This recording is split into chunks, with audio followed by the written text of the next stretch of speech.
mon premier réflexe, évidemment, est de documenter mes propres œuvres et aussi de documenter mes expos. Donc, les premières expos que j'ai documentées, la première galerie qui m'a représenté dès mon retour de Londres.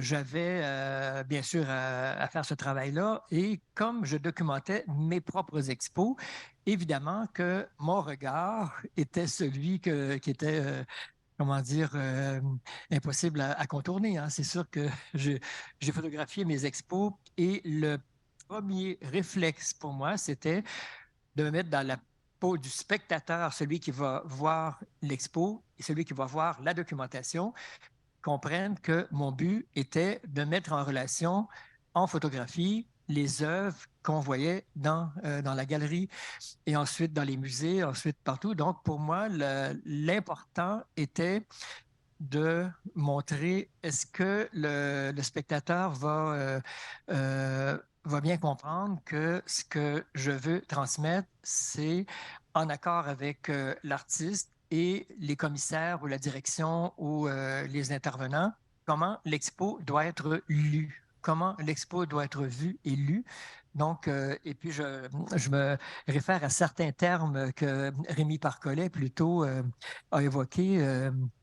Donc, il parlait de... bon, je n'ai pas la bonne feuille. Il parlait de... Oui, oui, la captation, c'est en même temps, c'est cueillir, c'est percevoir, saisir intellectuellement les pensées en acte. Alors ça, je trouve ça très, très évocateur, très poétique même, de la façon dont il le mentionne. Donc, pour moi, c'est très important. Et quand je suis arrivé pour les premières expos que j'ai documentées à partir de 84 et ensuite, bien sûr, au musée, c'était de faire comprendre par mes photos non seulement le point de vue qui est à peu près le point de vue de l'œil humain, mais le parcours, est-ce que l'expo se fait de gauche à droite, de droite à gauche? Tout ça devait faire partie du parcours que je devais adopter, moi, en tant que photographe. Donc, c'est très important pour moi de rendre compte le plus, donc de tenter, en tout cas, de rendre compte le plus efficacement possible de l'expérience du spectateur. Donc, moi, c'était ma priorité. Ça l'a toujours été, encore maintenant. Alors, s'il y a des photographes qui ont des points de vue différents, sûrement. Mais moi, ça a été, à cause de mon parcours, bien sûr, ça a été, ça a été ce qui a été mon choix et mon parcours. Et depuis, ben, j'ai ma carrière d'artiste hein, qui est parallèle à ma carrière de photographe d'œuvres. Donc, j'ai toujours continué, encore maintenant. Beaucoup d'artistes viennent à mon atelier pour faire photographier leurs œuvres, ou je vais à leur studio, ou je photographie dans les lieux où ils exposent. Bref, ça reste dans ma pratique, comme ma pratique de peintre, évidemment, et là, je viens d'avoir une rétrospective, justement, de octobre à janvier, qui a eu lieu dans deux institutions à Sherbrooke, mais ça, je passe vite là-dessus.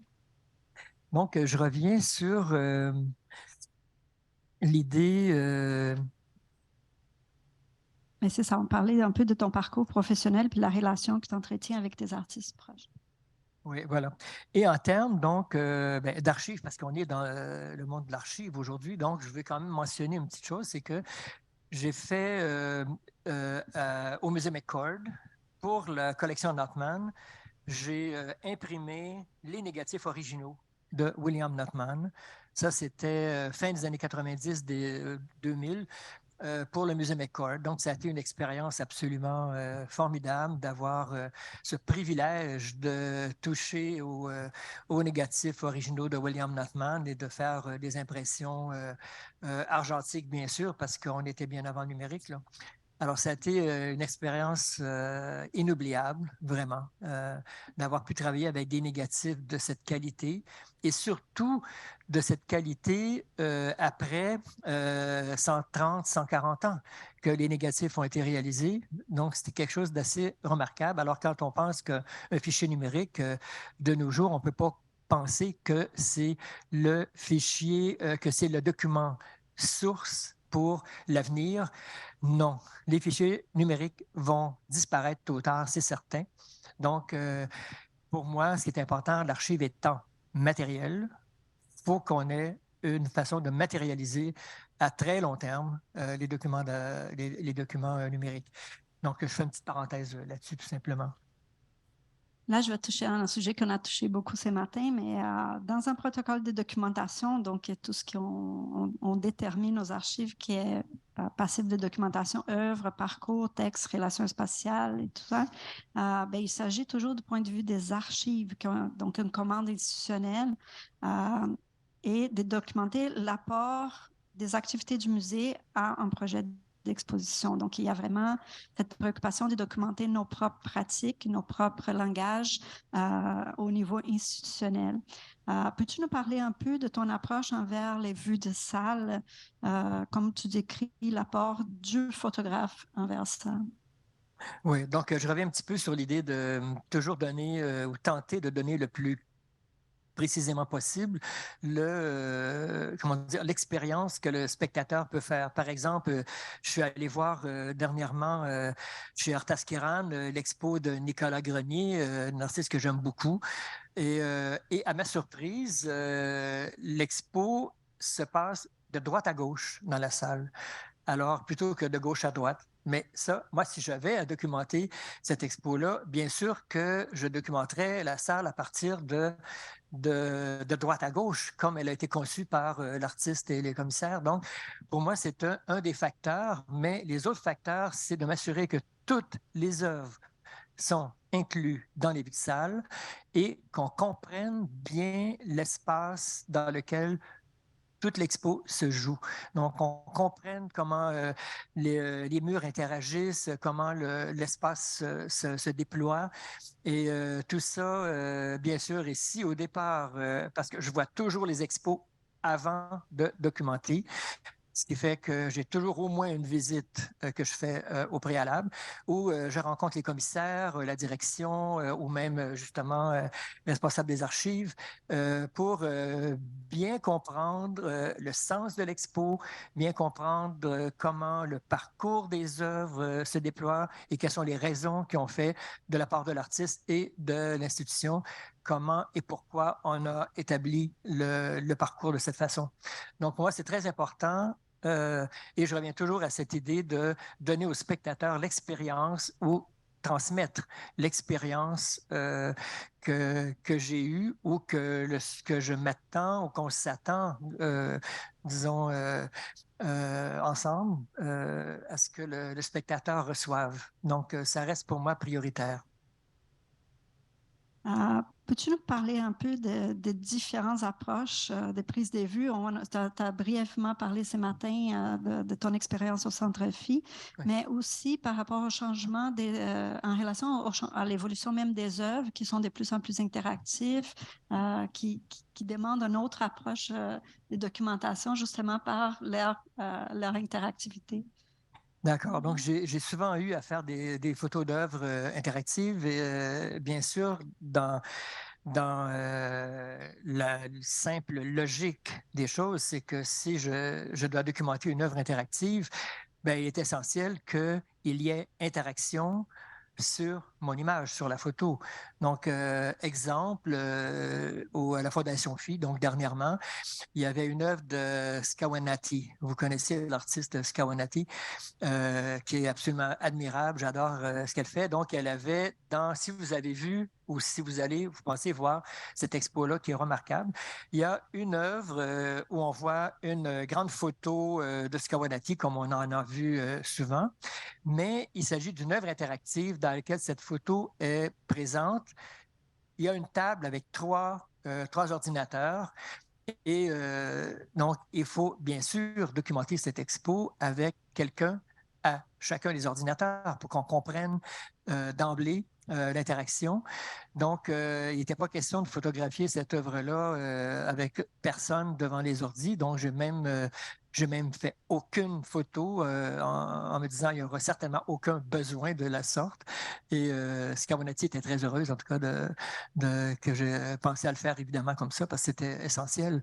Donc, dans bien des cas, comme je mentionnais un petit peu ce matin, il y a Il y a des cas où, oui, quand je dois faire des photos avec des intervenants, soit avec des personnes dans les salles, généralement, je fais des photos avec 100 personnes pour qu'on comprenne le parcours des œuvres, les relations entre les œuvres, et aussi avec des gens pour qu'on comprenne comment les personnes qui visitent l'exposition, comment eux se placent pour faire l'expérience des œuvres, de l'installation.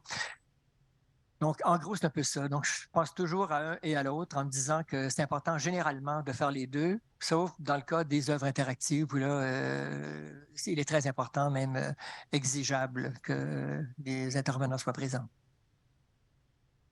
Est-ce qu'il y a des interventions pour l'instant? Ben, juste pour ajouter à ce que tu viens de dire, c'est que de plus en plus dans les archives de la collection, on est porté à aussi faire une documentation vidéographique de certaines expositions parce que la nature interactive ou la nature mouvante, la nature du mouvement dans les œuvres est tellement présente qu'on va chercher à bonifier. Donc, c'est sûr que cette pratique de documentation est en évolution.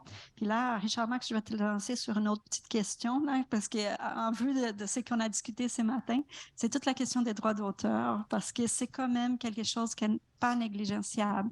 Il y a beaucoup, beaucoup d'images, comme mes collègues ont fait allusion, qui ne sont pas diffusées ou qui ne sont pas accessibles justement pour tous ces côtés d'images. Et ça, c'est pour nous, comme vous avez pu voir dans les marques répertoires, on a quasiment 100% de nos expositions, dont les prises de vue des salles sont disponibles.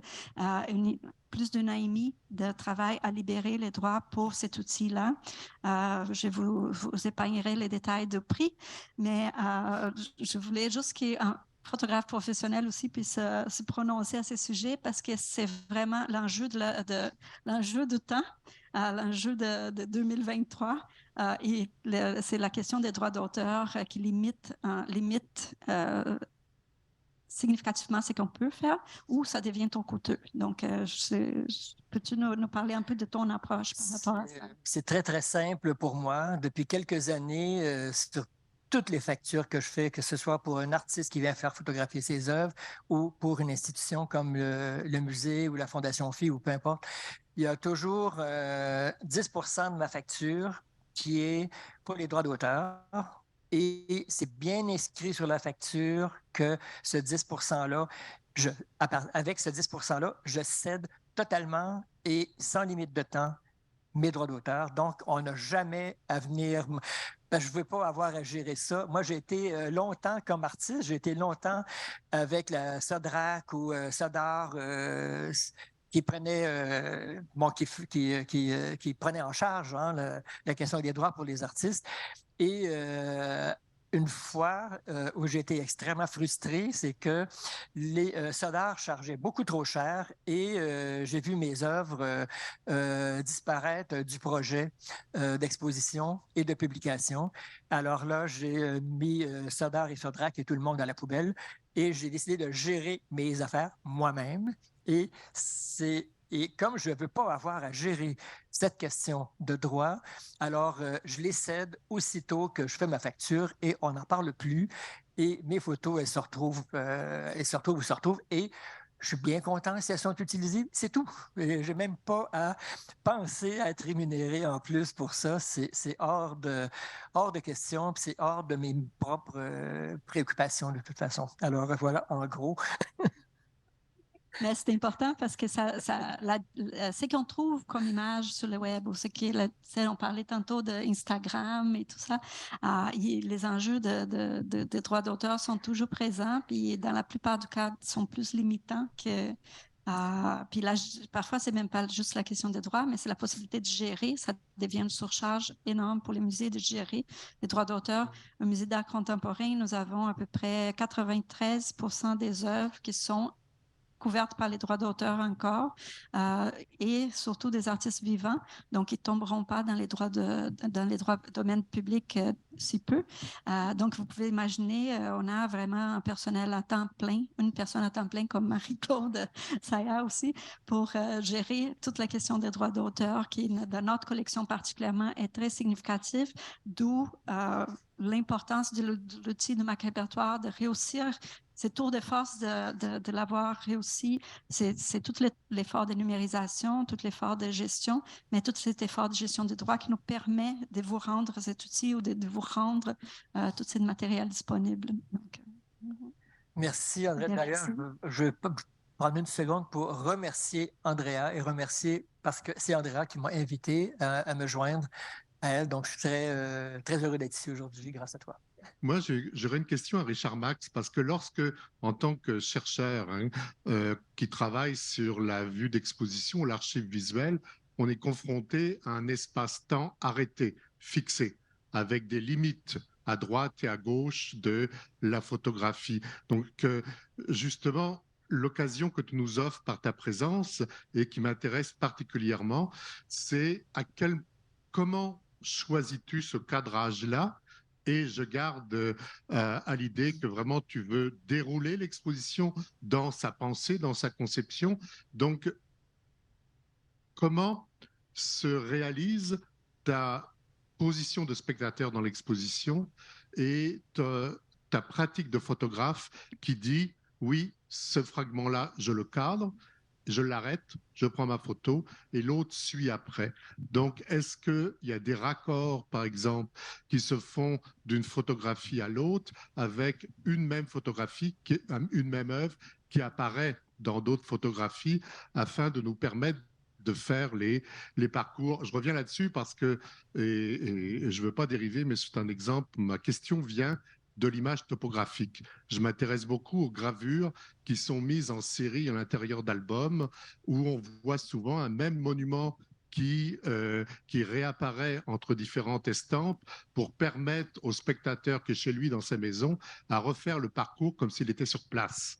Donc, ce que j'appelle, moi, la topographie visuelle de la gravure. Et je me demande s'il n'y a pas un rapport un peu, je dirais pas similaire, mais de voisinage avec ce que tu nous expliques dans ta pratique de saisie, de captation de l'exposition. D'accord. Merci pour la question. C'est très pertinent. La première contrainte pour moi, elle est d'ordre technique.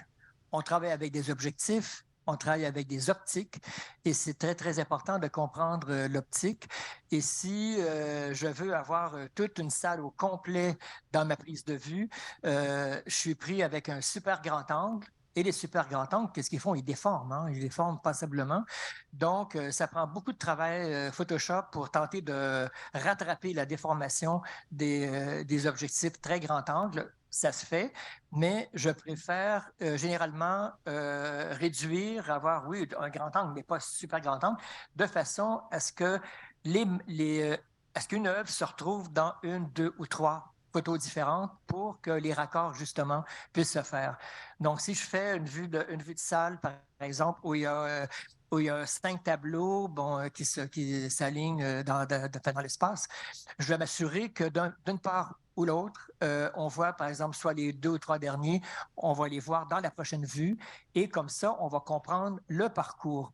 L'idée pour moi, c'est de suivre un parcours qui est le parcours, disons, offert par les commissaires et l'artiste, parce qu'on fait un parcours qui soit de gauche à droite et de salle en salle, et de telle salle, on passe à cette salle-là ou cette autre salle-là. Donc, c'est très important pour moi de suivre cette consigne dès le départ. Donc, oui, les œuvres se retrouvent dans au moins 2 photos, souvent 3, pour m'assurer que, justement, ces liens-là puissent se suivre dans un ordre, disons, logique et cohérent. Bonjour, bonjour à vous deux, Richard Max. Ma question s'adresse à toi. On se connaît très, très bien. Hein? On a travaillé ensemble dans tous les endroits dans lesquels j'ai travaillé. Galerie de Lucas, Montangaget, Musée d'art de Joliette. Et puis, en fait, je me demande d'abord, est-ce que tu archives tout depuis le début dans les...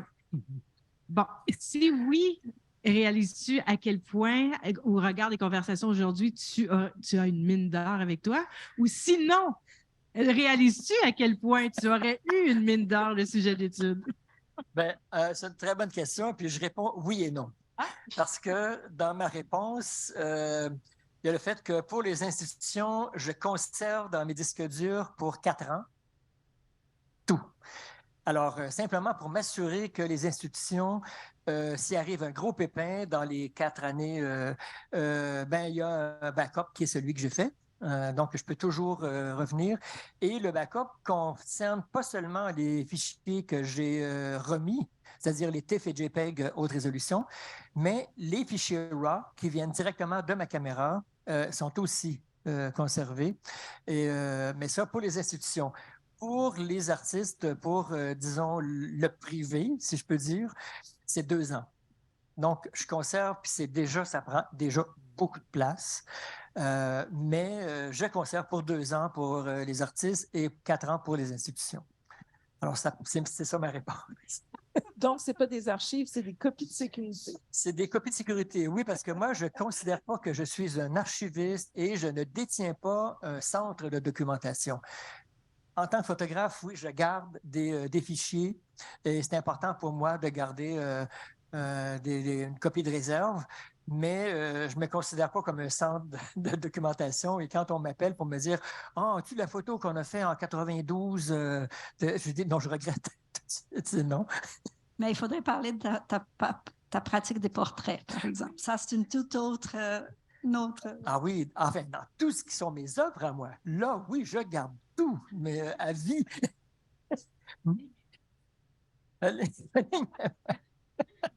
Mais non, mais pour les portraits, non, c'est vrai. Je fais des portraits parce que je viens de faire une expo là, où il y avait 90 portraits sélectionnés sur les 40 dernières années. Puis j'ai commencé à faire des portraits dès que j'ai commencé à faire de la photo en 82, suite à une expo qui m'avait complètement jeté à terre de Irving Penn que j'ai vu à New York et ça m'avait complètement... J'ai dit, si faire des portraits, ça peut être aussi le fun que ça. Ben, on va essayer, on va se faire plaisir. Et puis, depuis ce temps-là, j'ai fait beaucoup, beaucoup, beaucoup de portraits. Et puis, j'en ai fait plein au début, d'ailleurs, dans mes premières années. J'ai fait des portraits des 12 premiers gagnants des prix Bordua de 76 à 88. Et chez eux, dans leur résidence, Pellan, Daudelin, Marcel Ferron, Guido Molinari, tout le monde, quoi, dans leur résidence. Donc, je pense qu'il n'y a pas beaucoup de gens qui peuvent dire qu'ils sont allés dans les résidences des 12 premiers gagnants des prix Bordua. Et moi, j'aurais une question sur cette fascinante question qui est le droit d'auteur. En fait, je ne sais pas si Rémi Parcollet est encore avec nous, mais ça peut s'adresser à toi également, Richard, et dans un second temps à Andrea. C'est clair qu'on assiste depuis les années 90-2000, à un intérêt grandissant pour les photographes, évidemment, d'exposition, de sorte que on reconnaît la valeur à la fois esthétique et artistique de leur travail. On reconnaît aussi, évidemment, on les reconnaît comme auteurs, mais cette professionnalisation, donc cette reconnaissance-là fait en sorte que, bien sûr, on voit leur travail diffusé, circuler dans les publications ou même dans certaines expositions. Mais est-ce que, bon, le premier volet de ma question, est-ce que ça permet donc aux auteurs d'utiliser éventuellement ces images-là à des fins expositionnelles, par exemple? Et l'autre question, c'est peut-être pour Andrea, qui en fait concerne la question institutionnelle, à savoir, dans la mesure où le Musée d'art contemporain est producteur d'expositions et dans la mesure où on assiste aussi à la reconnaissance de la figure d'auteur des commissaires, est-ce qu'il n'y aurait pas possibilité concernant les droits d'auteur d'inclure cette production, ou du moins cette reconnaissance dans les contrats pour justement faire en sorte que dans la mesure où il s'agit de vues d'exposition à l'intérieur des institutions, celles-ci puissent être éventuellement libérées de droits? Alors, concernant les droits d'auteur, pour moi, quand il s'agit de contrats comme je fais pour le musée ou pour des artistes, là, c'est clair. Les droits d'auteur sont cédés, on n'en parle plus et ça leur appartient. Mais il y a une ligne bien tranchée, là, très, très juste, qui concerne mes œuvres à moi. Donc, mes œuvres à moi en photographie, y compris les portraits et pour mes tableaux, bien sûr, ou toute photo qui est, à mon sens, une œuvre. Là, je suis auteur de mon œuvre et de ma documentation. Donc là, les droits s'appliquent. Donc, c'est sûr que si on prend une de mes photos, par exemple, il y a un catalogue l'an dernier, il y a 2 ans, à la Fondation Molinari, de l'œuvre de Molinari. Le portrait que j'ai fait de Molinari était sur la couverture. Bien sûr, il y a eu des droits qui m'ont été versés. Donc, tout ce tout ce que je considère comme mes œuvres, oui, là, c'est clair que je suis l'auteur et le photographe. Disons, je suis l'auteur Mais c'est ça. Pour tout le reste, voilà. Il n'y a pas de... Ben, de notre côté, c'est que quand on travaille avec des photographes externes, donc il y a toujours un contrat. On engage un photographe et on obtient cette cession des droits d'usage. Donc, ils sont rémunérés en conséquence, puis on récupère l'usage pour l'usage institutionnel surtout. Quand tu parles des conservateurs, chez nous, je peux pas parler pour toutes les institutions, mais la plupart des conservateurs sont engagés du musée, sont des employés du musée. Donc, ça fait partie de leur contrat de travail d'être cette pratique de conservation. C'est pas la même chose quand on travaille avec un commissaire indépendant ou un artiste. On a des contrats avec les artistes qui se posent chez nous. Puis là, on a toute une section des droits sur leur contrat d'artiste. Mais cette couche de conservation chez nous, puisque c'est toujours des employés à l'interne, c'est rare qu'on a des expositions commissariées à l'externe. Donc, ça s'est pas présenté encore. Donc, je peux pas dire que dans les passés, si peut-être à l'occasion, peut-être toi, Marie, tu le saurais un peu plus. Parce que Marie était conservatrice en chef au musée. Mais c'est ça. Donc, l'effet qu'ils sont sont des employés du musée fait que ça fait partie de leur travail d'être photographié. Ça fait partie du service rendu par les musées de documenter ses propres pratiques. Donc, Merci beaucoup. Merci beaucoup à vous deux. Merci pour vos questions. J'aimerais maintenant inviter Bernard Lamarche, conservateur de l'art du 21e siècle au Musée national des beaux-arts du Québec, à animer la prochaine séance qui s'intitule « Nouveaux usages, l'archive visuelle comme objet de recherche ».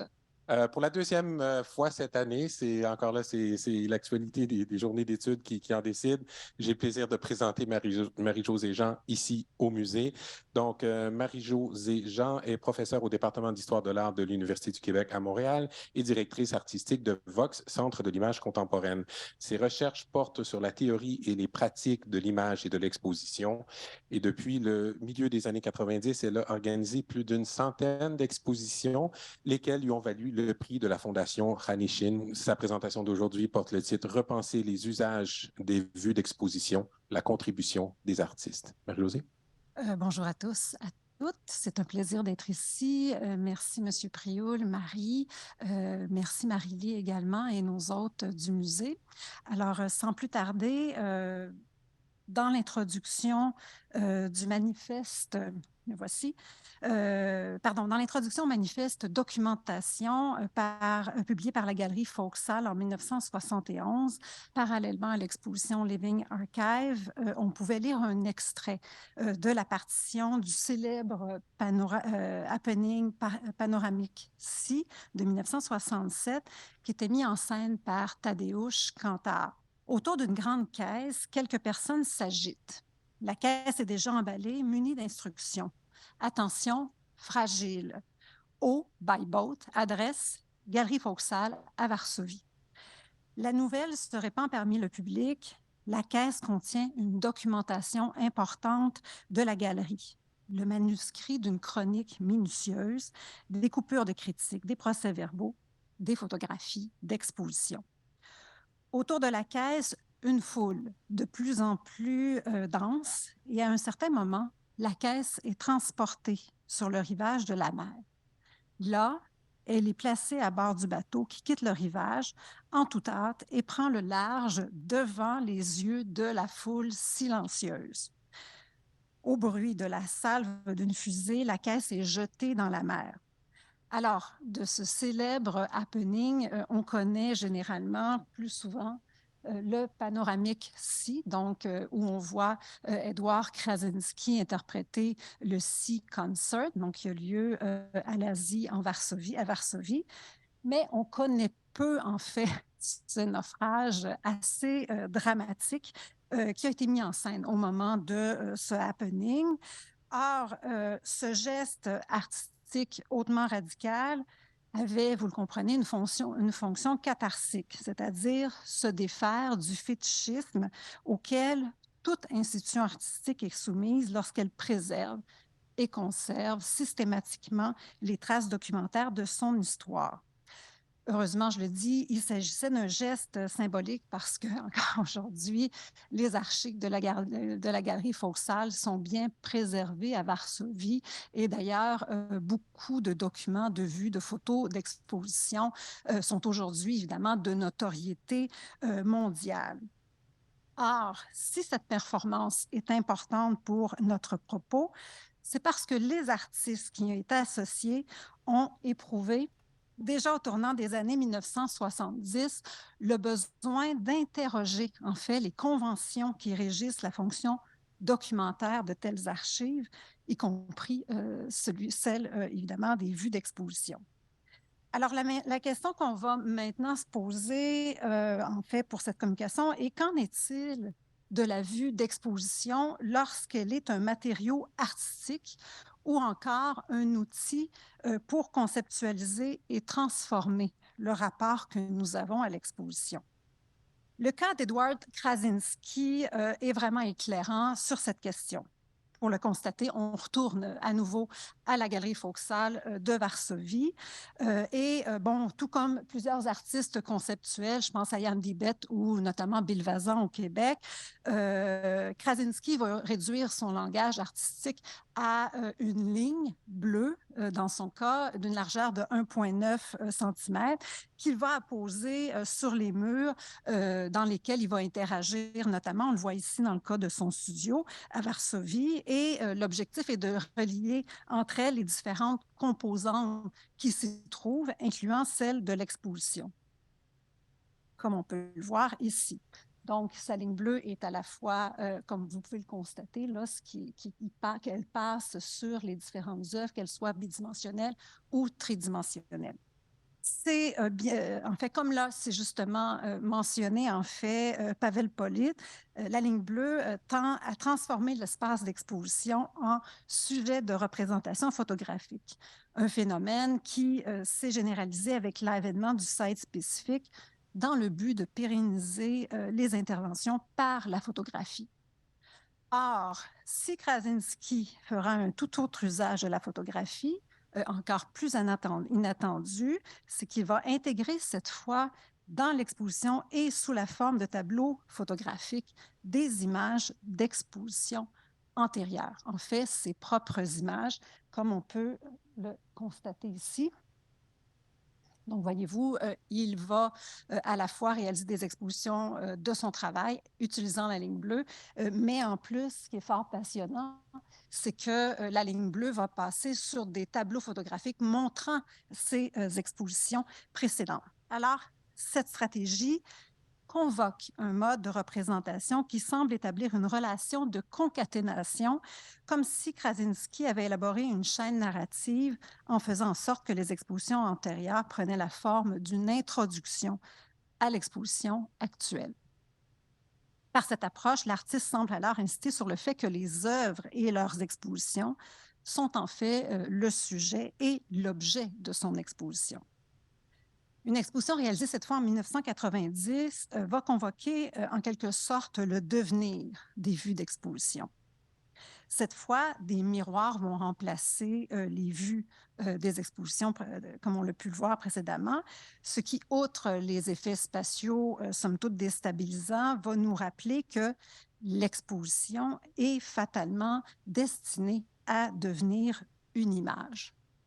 Comme on peut le voir, donc, ce sont des miroirs qui projette la vue de l'exposition qui a lieu à ce moment-là, en 1990, et qui nous rappelle donc cet état de l'exposition qui est constamment, toujours forcément éphémère. Plus près de chez nous, en fait, il y a une autre artiste qui va aussi utiliser des vues d'exposition antérieures qu'elle va intégrer à son travail ces installations. C'est le cas du Musée des Traces, donc cette installation qui est conçue par Irene Whitholm et qui prend la forme d'une collection muséale. Donc, sa première exposition s'est tenue à Montréal en 1989 dans un local qui lui servait d'entrepôt et qu'elle va aménager donc pour présenter sa collection. C'était sur la rue Clark, au coin de Marianne. Donc, cette étonnante collection de traces disposée dans une scénographie pour le moins savante renvoie en fait à différents systèmes de connaissances, donc encyclopédiques, histoire naturelle, culturelle, technique, etc. Or, si on observe attentivement les composantes de cette installation, nous constatons que ce musée retrace en fait l'histoire d'une figure récurrente dans la pratique des reines Whitholm, qui est la tortue, à partir donc des expositions antérieures. Donc vraiment une figure, son alter ego finalement, qui va la suivre pendant plusieurs années, comme on peut le constater ici, donc dans cette vue au Musée des sciences naturelles de La Rochelle, où on voit encore cet alter ego, tout comme une exposition in situ réalisée au Musée d'art contemporain en 1997. Alors, cette stratégie rend manifeste, en fait, le processus d'hybridation qui opère dans la pratique de Whitholm, en produisant un croisement fécond entre les œuvres en présence et les œuvres antérieures, entre des histoires récentes ou anciennes, et aussi entre différents contextes culturels, qui est en fait, en quelque sorte, qui reproduit, je dirais, l'expérience temporelle à laquelle nous convoque souvent la rencontre des œuvres, des différents types d'œuvres qui caractérisent finalement la visite dans un musée. Alors, je vais poursuivre avec, en fait, mon étude de cas, avec 3 prochains cas, qui consistent en fait en des expérimentations curatoriales que j'ai menées en fait avec 3 différents artistes. Tout d'abord, alors, je voudrais vous parler d'un projet qui s'appelle Exhibit Model Tree, réalisé avec Jonathan Monk à Vox il y a quelques années, 2017, voilà. Alors, c'était assez particulier parce qu'on a fait appel à ce que Rémi Parcollet appelle le photomural, donc une pratique qui existe depuis bien longtemps, mais qui consiste bien sûr en des agrandissements monumentaux de photographie. Dans ce cas-ci particulier, c'était des vues d'exposition antérieure de Jonathan Monk. Et quand je parle d'exposition antérieure, juste pour vous donner un autre point de vue, pour avoir un rapport d'échelle. Donc, c'était assez vertigineux et déstabilisant parce que c'était différents lieux donc, qui étaient ici présentés simultanément, mais qui représentaient finalement cette archive que chaque artiste se constitue, liée évidemment aux expositions qu'il produit. Donc, tous les murs de Vox, vous le comprenez, ont été couverts de ces images monumentales qui nous montraient évidemment des expositions depuis environ 1990. Et ces photomurales plutôt, montraient des vues rapprochées, des plans d'ensemble, des perspectives frontales ou obliques, en couleur comme en noir et blanc, et qui offraient vraiment une expérience spatiale pour le moins insolite et à la fois, je dirais, labyrinthique dans ce dédale d'images et vertigineuse. En fait, il s'agit d'une rétrospective assez étonnante, on en convient, qui nous plaçait dans un espace insolite, comme si, par un curieux effet de mise en abîme, nous étions amenés à déambuler simultanément dans ces lieux variés où l'artiste a présenté des œuvres au fil des ans, incluant la galerie commerciale, l'espace public, le musée, l'appartement ou même le catalogue. Elle suggérait aussi une expérience temporelle qui s'apparentait en fait au montage cinématographique, comme si finalement il y avait des plans inattendus qui s'intercalaient à l'intérieur d'un plan séquence. Donc, c'était une expérience pour le moins assez intense, comme on peut le voir, donc en présence de notre photographe d'exposition, Michel Brunel. Alors, comme on peut le voir, ce qui m'intéresse, moi, dans ma pratique curatoriale, c'est aussi de travailler de très près avec les artistes et de manière méta-réflexive, c'est-à-dire d'engager les artistes soit à relever des défis ou bien à réfléchir des genres, y compris, évidemment, la pratique de l'exposition. Et c'est vraiment dans ce contexte-là que j'ai développé tout un cycle de recherche qui s'appelle « Créer à rebours vers l'exposition », qui a débuté en 2016, mais qui se poursuit. Et à chaque fois, donc, on réactive des expositions qui ont été emblématiques pour l'histoire du Québec avec l'objectif de mettre en fait, d'observer, je dirais, la pratique, l'histoire, mais aussi le devenir de ces expositions-là dans une perspective du présent. Comme vous le comprenez, les vues d'exposition occupent une part vraiment fondamentale dans ce projet et donc nous permet d'établir des relations à la fois historiques et narratives qui ont existé dans une exposition. L'objectif qu'on vise par ce cycle d'exposition documentaire est de rendre présent finalement le processus de visualisation du passé, surtout le processus d'historicisation qui produit de manière continue de nouveaux récits sur ce que de telles expositions deviennent.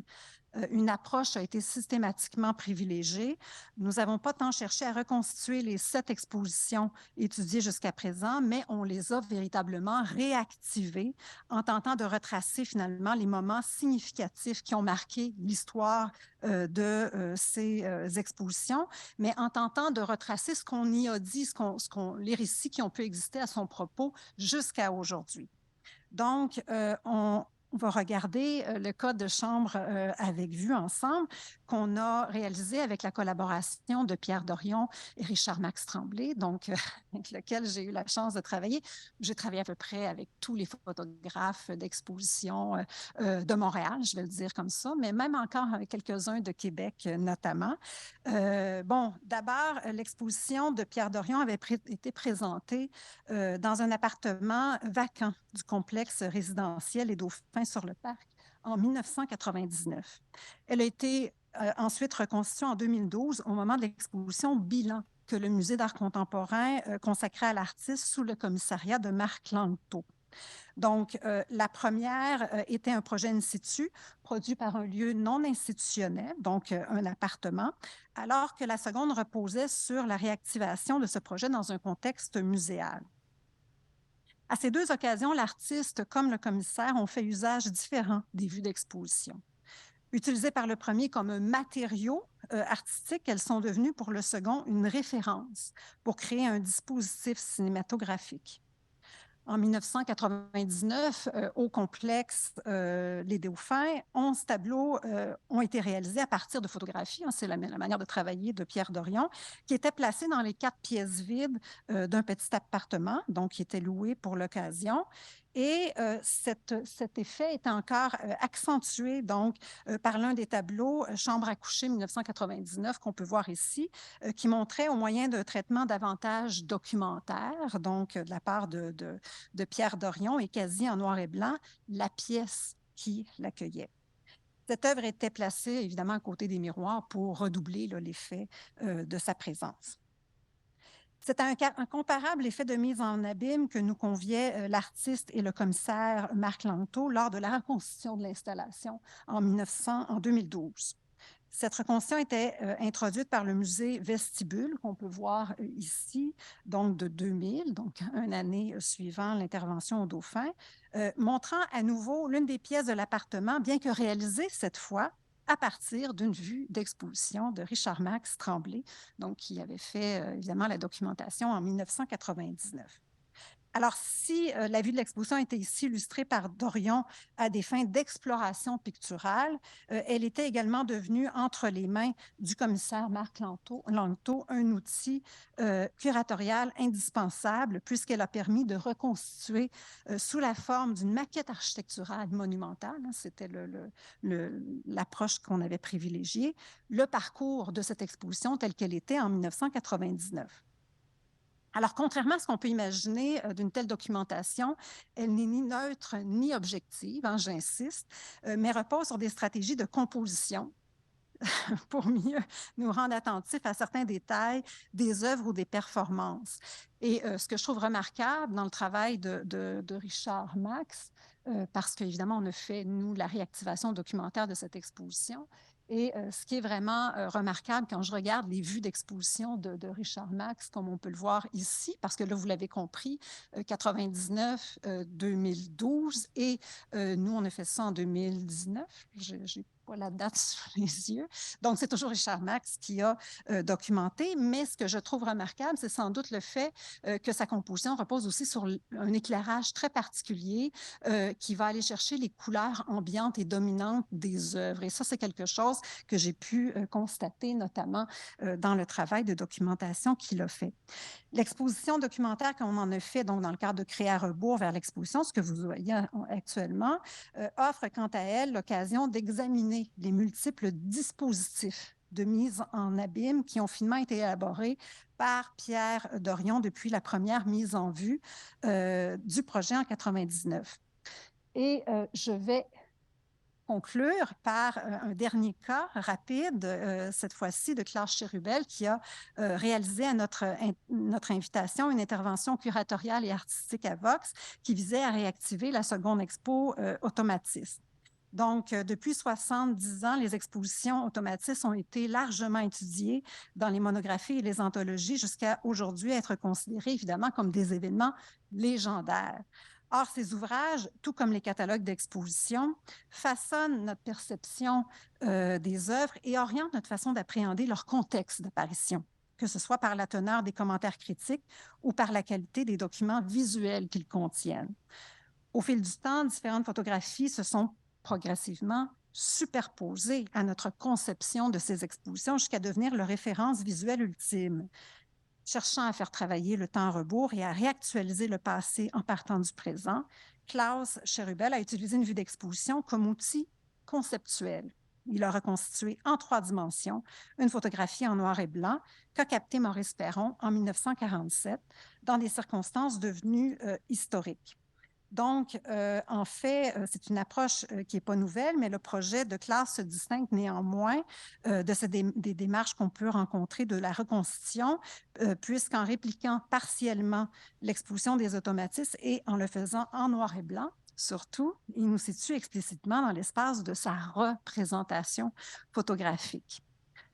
Bon, évidemment, placé derrière la vitrine, on a aussi le sentiment qu'il s'agit d'un décor et ça rejoue évidemment le genre de la period room.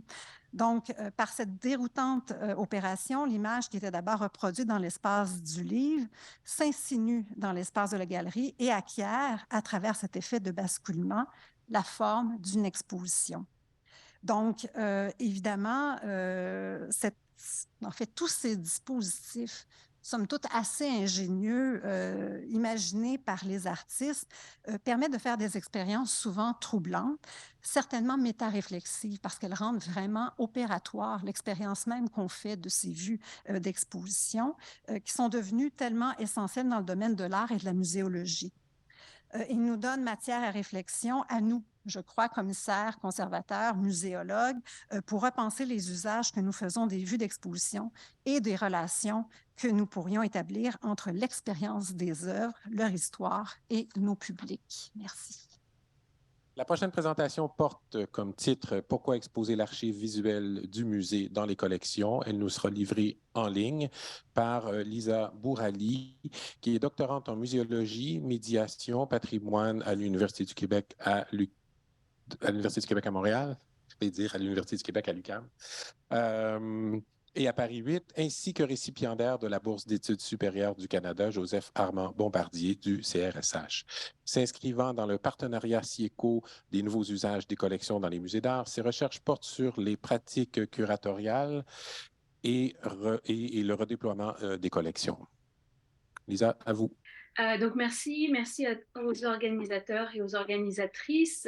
Cette communication présente certains éléments donc, de ma recherche doctorale qui s'inscrit dans le partenariat de SIECO et dans la chaire de recherche UQAM en études et pratiques curatoriales.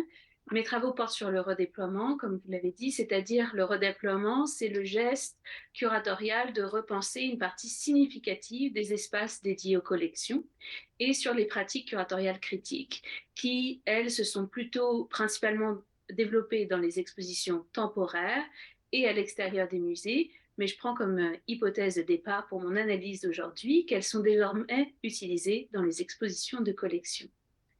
Je débuterai cette communication en revenant sur le titre qui débute avec l'adverbe interrogatif « pourquoi ?», une proposition qui m'a été inspirée par ma directrice de thèse Marie Fraser. En effet, il est rare d'utiliser cette formule dans le cadre de recherche universitaire car les réponses sont plutôt circonstancielles. Mais dans mon cas aujourd'hui, ce qui m'a intéressé, c'est que j'interroge ici la spécificité des collections d'accueillir des vues d'exposition. Je me demande donc pourquoi les collections engageraient une autre compréhension ou un autre usage de la vue dans un projet curatorial en formant une sorte de mise en abîme entre les œuvres exposées et la mémoire du musée.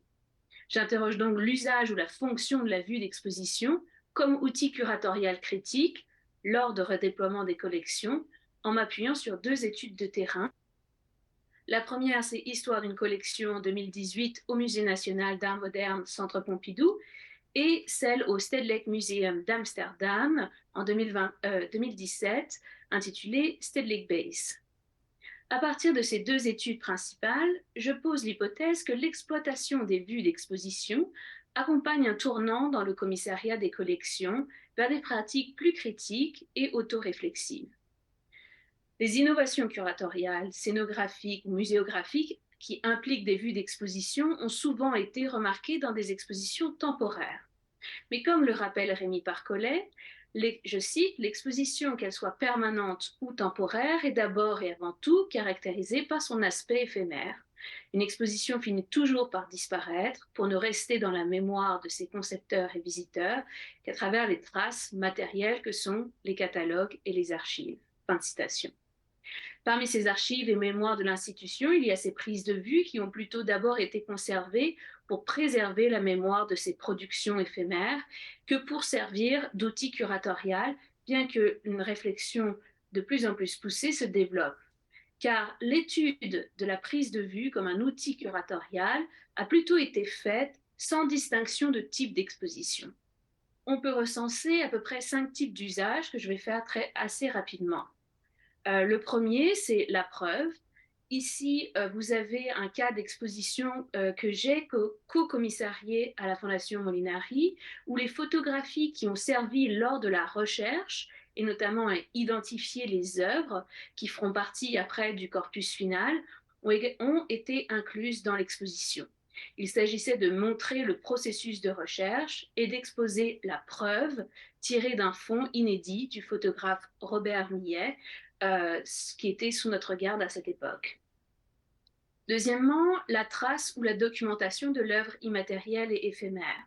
Ici, vous avez dans l'exposition de la collection de la Fondation du Doute à Blois en France, la présentation d'une œuvre performative de Daniel Spoeri, comprenant des objets et la documentation visuelle qui est bien spécifiée dans le cartel reproduit ici.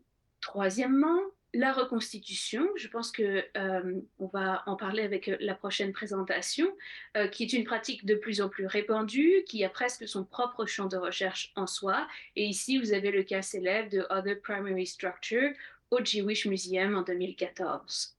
Exposer la vue, ça peut aussi être exposer l'œuvre. Ici, vous avez 4 photographies de l'artiste Simon Sterling, qui a mené tout un travail sur la collection du musée Falkland.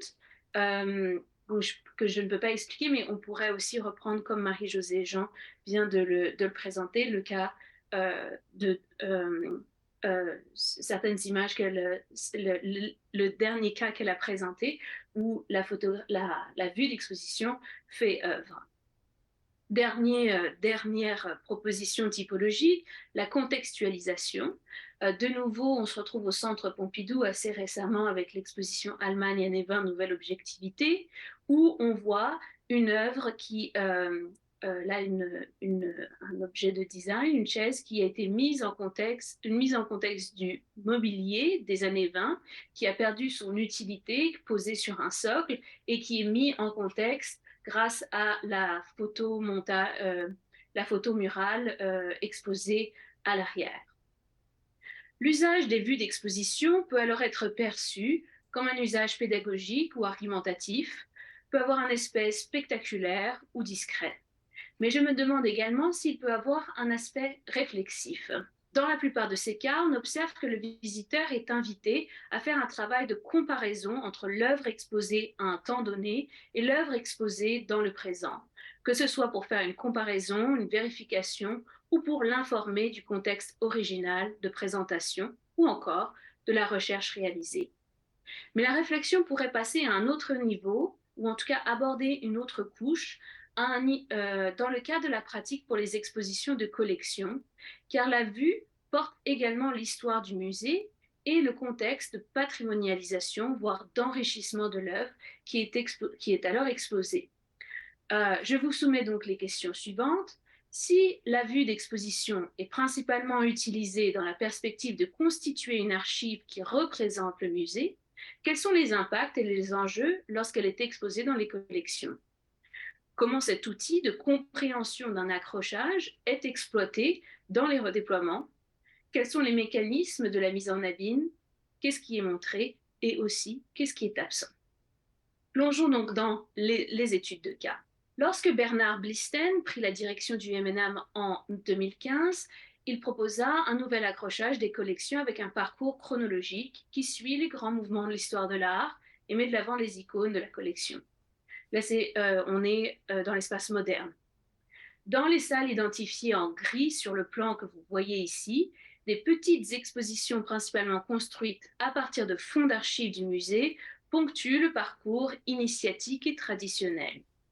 Ces expositions dossiers sont thématiques et à l'écran, vous pouvez voir le cas des passeurs, la première proposition, c'est-à-dire des acteurs du milieu de l'art qui ont joué un rôle dans la construction et la reconnaissance des mouvements aujourd'hui célèbres de l'histoire de l'art. Vous avez par exemple Dutuit, Georges Bataille, André Breton, etc.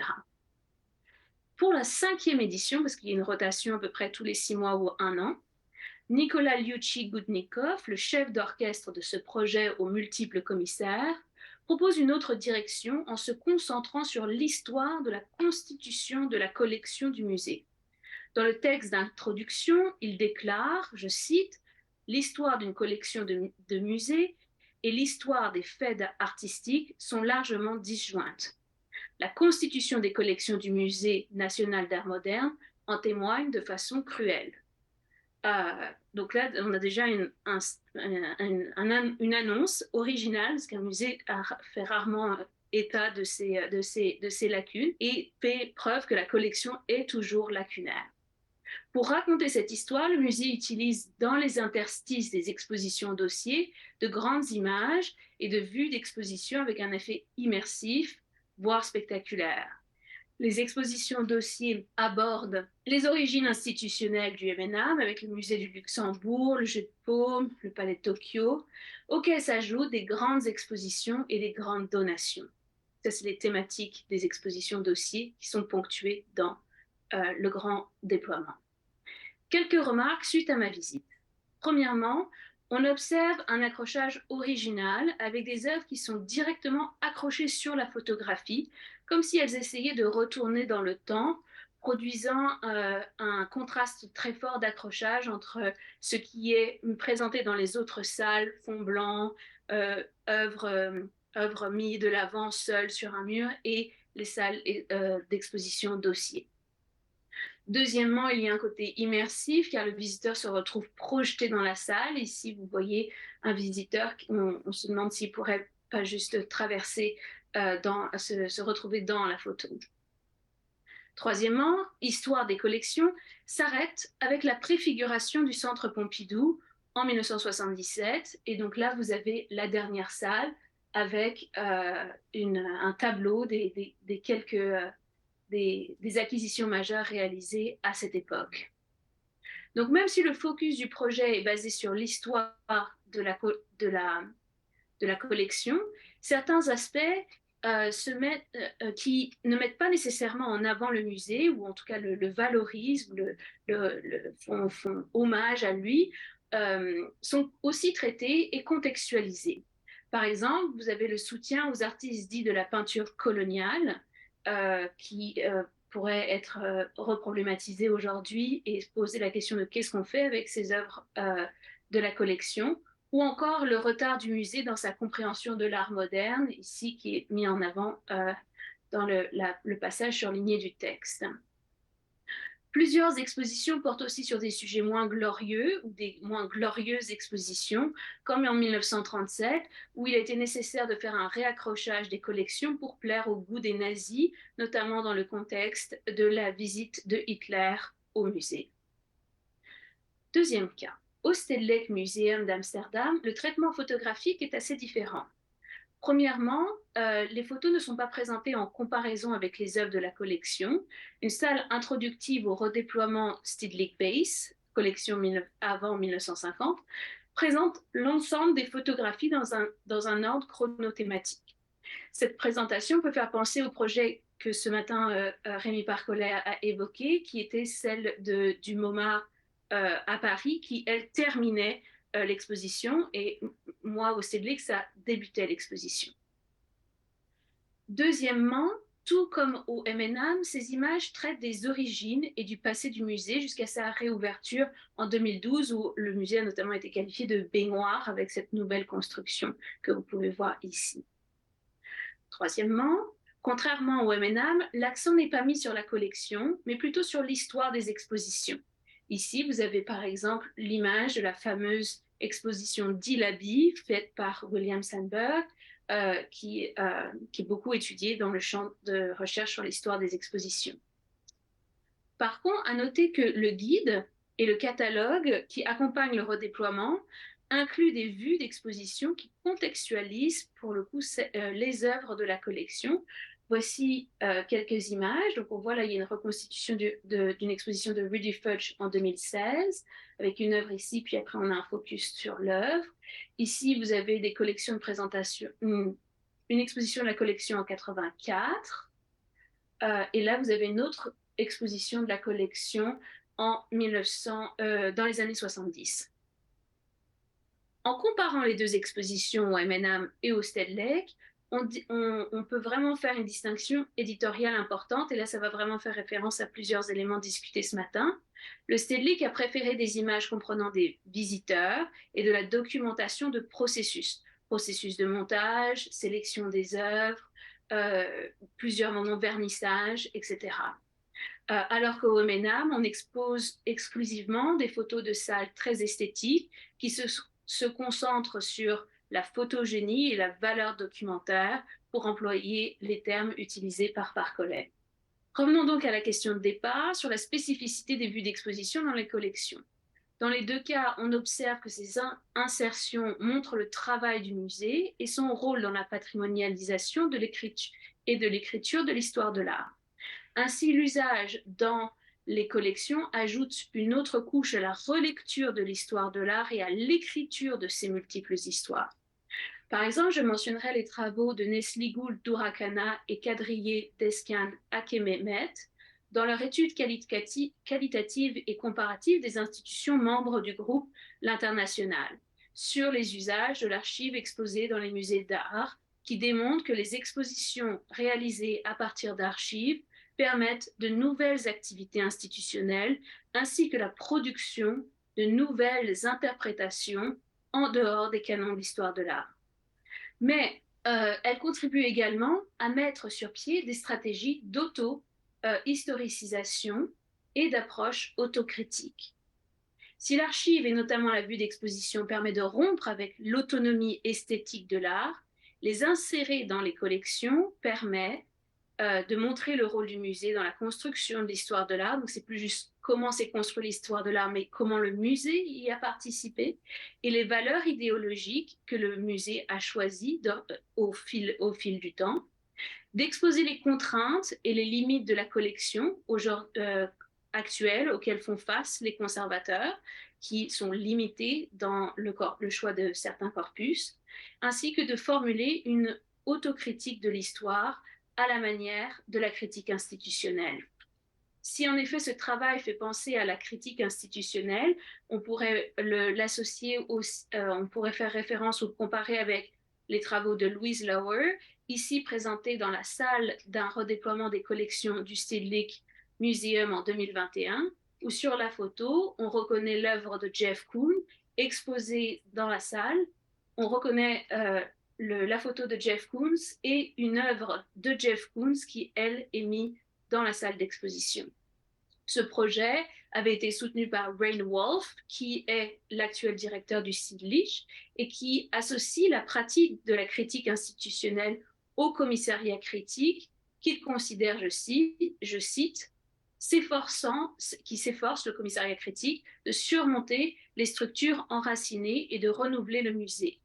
L'objectif est de développer des formats d'exposition sociopolitiquement pertinents et de questionner les faits et les mythes culturels et historiques.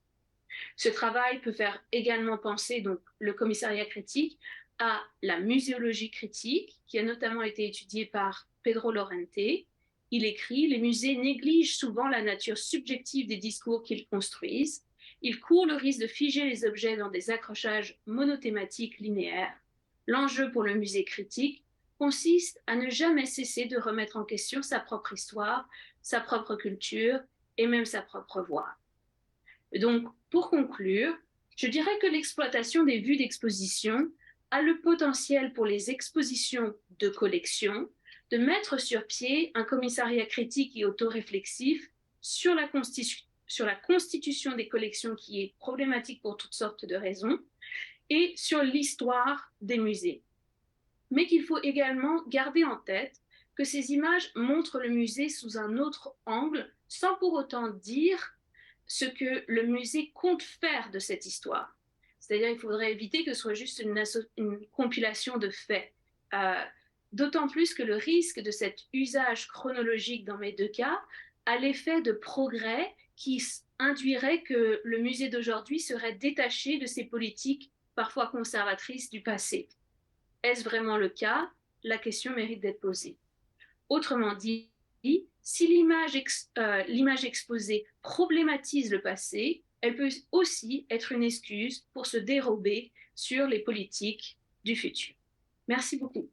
Merci beaucoup, Lisa, pour cette excellente présentation. La prochaine conférence a pour titre « L'archive visuelle de l'exposition comme objet de recherche et instrument d'autoréflexion, le cas du Van Abbe Museum à Eindhoven, aux Pays-Bas ». Et la présentation sera faite par Camille Hofsommer, qui est doctorante au sein du service d'histoire de l'art de l'époque contemporaine de l'Université de Liège. Elle prépare actuellement, sous la direction de Julie Barouin, une thèse consacrée au phénomène de réactivation et de patrimonialisation des expositions d'art moderne et contemporain des années 1960 à nos jours. À vous la parole. Donc, avant de rentrer dans le vif du sujet, je voudrais tout d'abord remercier l'ensemble des organisateurs et des organisatrices de cette journée d'études et l'équipe du partenariat de me donner l'occasion de présenter un bref aperçu des recherches qui m'occupent actuellement. Je suis effectivement doctorante à l'Université de Liège et mes recherches portent sur le phénomène de réactivation des expositions d'art contemporain et d'art moderne des années 60 à nos jours, comme cela vient d'être dit. Cette communication, elle porte plus spécifiquement donc, sur l'usage critique et le potentiel autoréflexif de l'archive visuelle au sein du processus de reenactment au Van Abbe Museum à Eindhoven et sur une exposition en particulier, je vais y revenir. Alors, quelques éléments d'introduction qui font un peu le lien avec ce qui a été dit ce matin, mais c'est plutôt bon signe, je pense. L'archive visuelle d'exposition de collection renvoie effectivement à une catégorie d'images qui, bien que présente dans l'histoire de l'art des 19e et 20e siècles, est longtemps restée dans l'ombre et en tout cas rarement questionnée, rarement mise en perspective critique. Dans la plupart des cas, en effet, l'archive visuelle se limite au simple rôle d'illustration dans les publications ou encore dans les catalogues. Elle est souvent appréhendée comme un outil d'analyse de la structure organisationnelle des objets exposés entre eux, et répond à un protocole photographique dont l'objectif principal est de conserver une trace de la mise en vue des collections.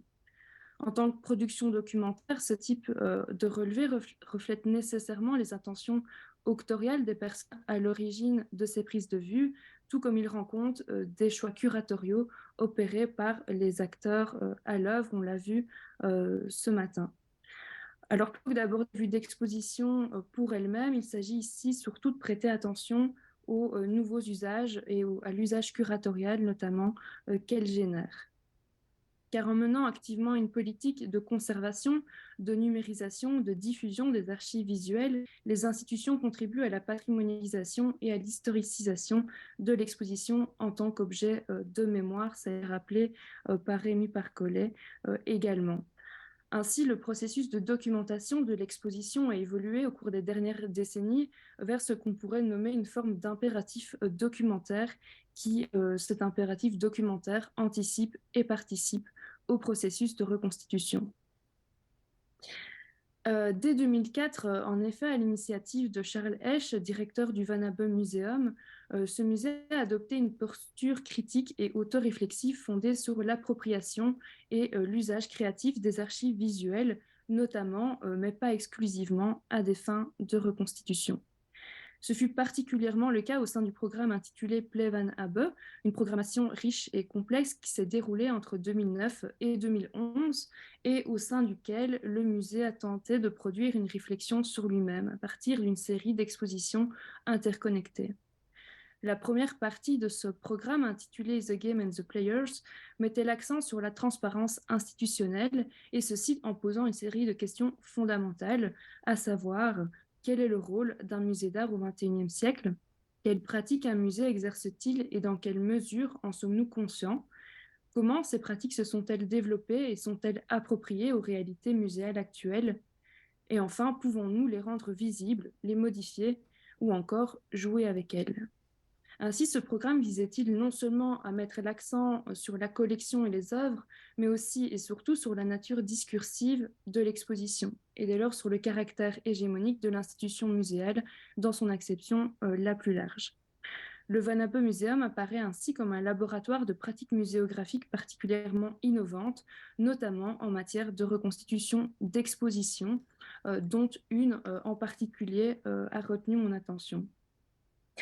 Cette exposition, elle a été organisée en 2010 et avait pour titre Repetition Summer Displays 1983 et consistait en la reproduction fidèle d'une autre exposition de la collection organisée en 1983 par Rudi Fuchs, donc le directeur de l'époque, et où figuraient un certain nombre de nouvelles acquisitions telles que des œuvres de Daniel Buren, Rebecca Horn, Onkawara, Yanis Kounedis ou encore Marcel Brodarts.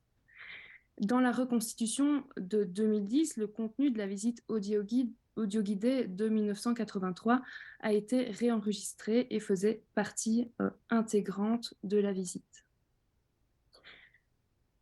Alors, cette pratique souligne la double temporalité de l'exposition et des œuvres qui la composent.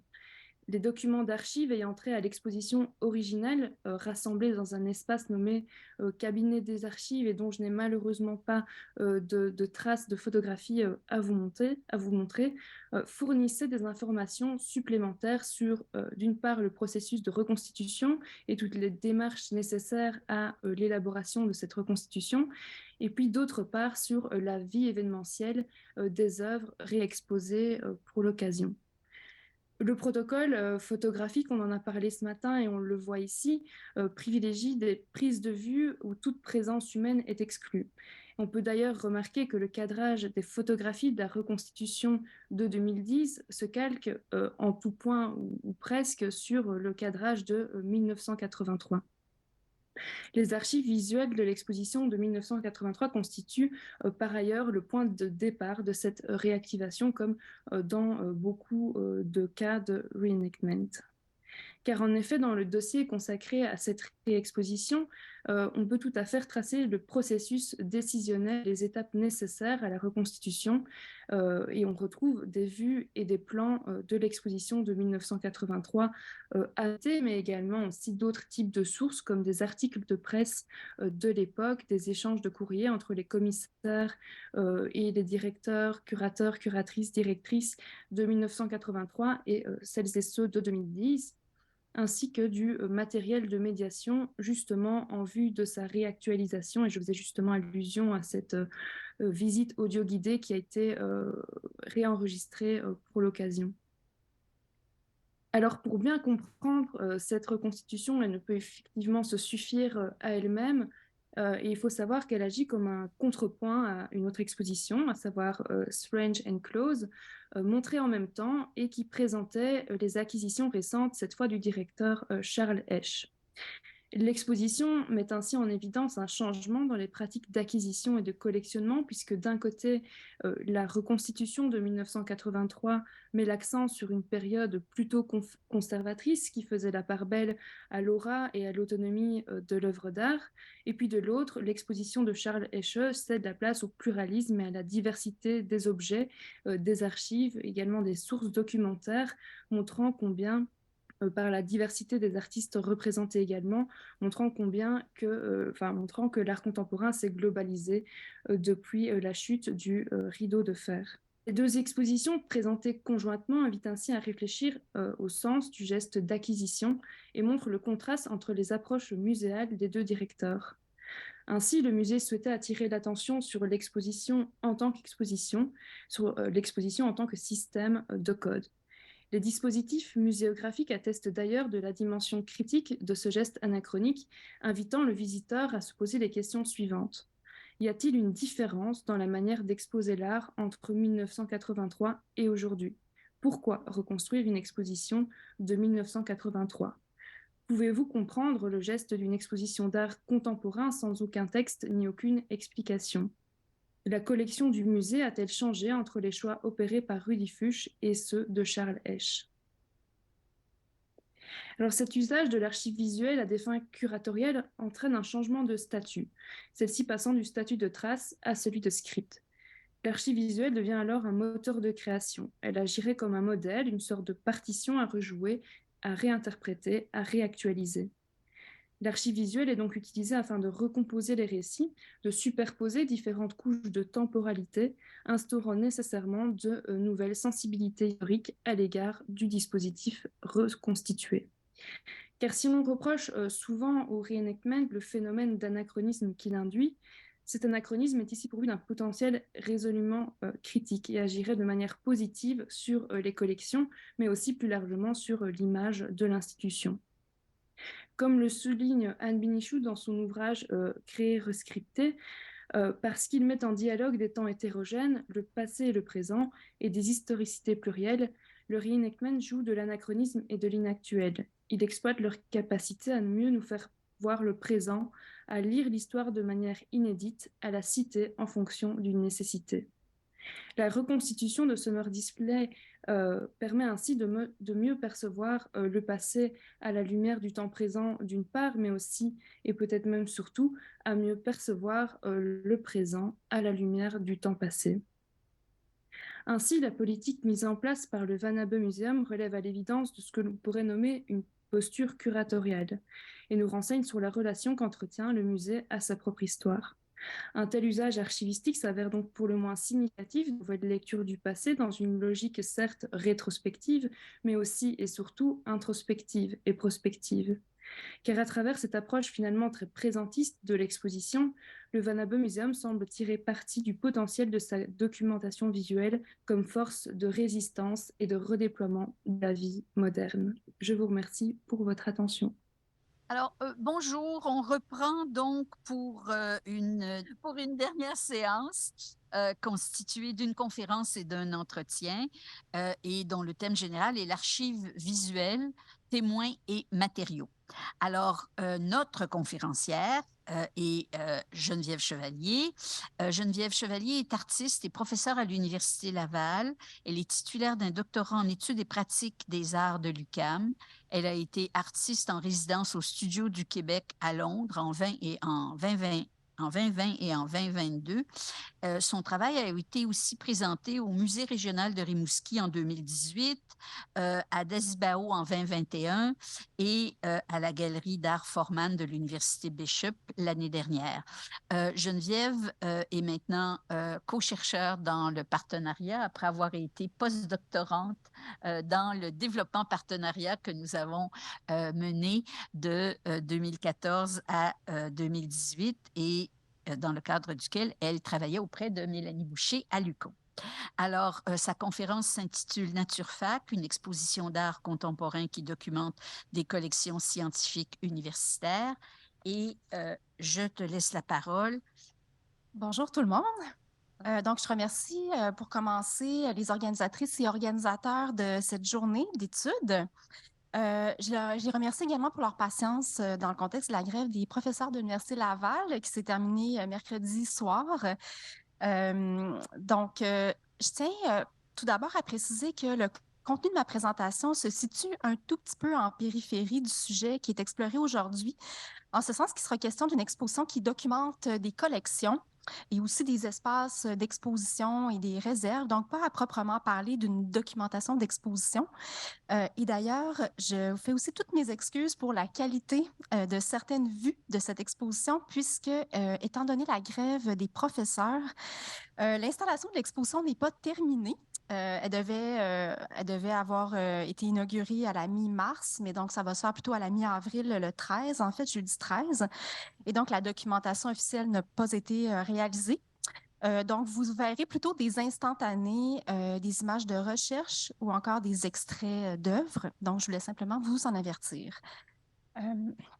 Donc, le projet d'exposition collective Naturfact a été réalisé non seulement à même les collections scientifiques de l'Université Laval à Québec, mais également à même les vitrines qui sont dédiées à la présentation de ces collections. L'exposition renvoie d'emblée par son titre d'abord et dans son ensemble à la tradition muséale occidentale ainsi qu'à une typologie dualiste qui sépare nature et culture. Parmi les œuvres rassemblées, certaines abordent la question de la connaissance scientifique de manière plus explicite, comme le projet Mirement-Trissement que j'ai moi-même réalisé, qui prend la forme d'une base de données. Cette œuvre repose sur un travail de recherche et de documentation photographique et vidéographique mené dans la collection de zoologie de l'Université Laval, ainsi que dans la réserve rendue visible dans l'œuvre. D'autres projets font plutôt appel à des techniques comme celle du moulage, une autre forme d'empreinte, ou encore à des postures quasi sociologiques pour faire voir autrement les spécimens ou encore le musée lui-même et ses pratiques de collectionnement, de conservation et de restauration. Donc, en guise de mise en contexte, avant de rentrer dans l'exposition, je voulais simplement préciser que la recherche présentée aujourd'hui fait partie d'un cycle d'œuvres intitulé Mirement. Le projet dans son ensemble interroge la conception du monde vivant hérité de la modernité. Épistémologique par nature, il aborde la question de la connaissance scientifique à travers une documentation de certains modes d'appréhension et de connaissance du vivant, tels le jardin, la ménagerie et la collection d'histoire naturelle. La possibilité de nouveaux usages susceptibles de mener à une vision autre du monde vivant y est librement explorée. Le projet artistique a été l'occasion de documenter une série de collections scientifiques et leurs expositions, dont celle du Musée d'histoire naturelle de Londres pour l'œuvre La Ménagerie, les herbiers des universités de Montréal et Harvard dans le cas du projet L'Herbier, et pour l'œuvre Trissement, dont je vais vous montrer quelques images plus tard, la collection de peaux d'oiseaux de l'Université Laval, anciennement propriété du Musée de la province de Québec. L'exposition Naturfact, donc là, vous voyez présentement une vitrine qui appartient en fait, une des vitrines exemplaires, disons, du Musée de géologie René Bureau, qui est situé sur le campus de l'Université Laval. Donc, c'est un des 3 sites au travers duquel l'exposition se déploie. Donc, ces vitrines-là du Musée de géologie, qui est, je dirais, le lieu principal de l'exposition. Ensuite, celle du département de biologie au pavillon Alexandre Vachon et aussi celle de l'université qui sont situées au pavillon Louis-Jacques Cazot. À titre informatif, le Musée de géologie René Bureau possède la plus importante et la plus ancienne collection géologique du Québec. La collection compte plus de 40 000 spécimens représentatifs du patrimoine géologique mondial et les vitrines qui ont été construites dans les années 60 ont utilisé comme modèle celle du Musée national d'histoire naturelle des États-Unis à Washington, donc les musées Smithsonian.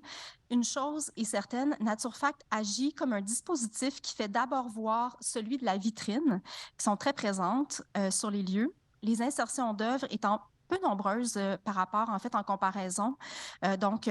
Sur le site du musée de géologie, il y a 4 interventions d'artistes, donc 4 vitrines qui ont été investies sur un total d'environ, je crois, 35, autour de 35 vitrines qui sont énumérées comme ça dans un très long couloir situé au 4e étage du pavillon Pouliot.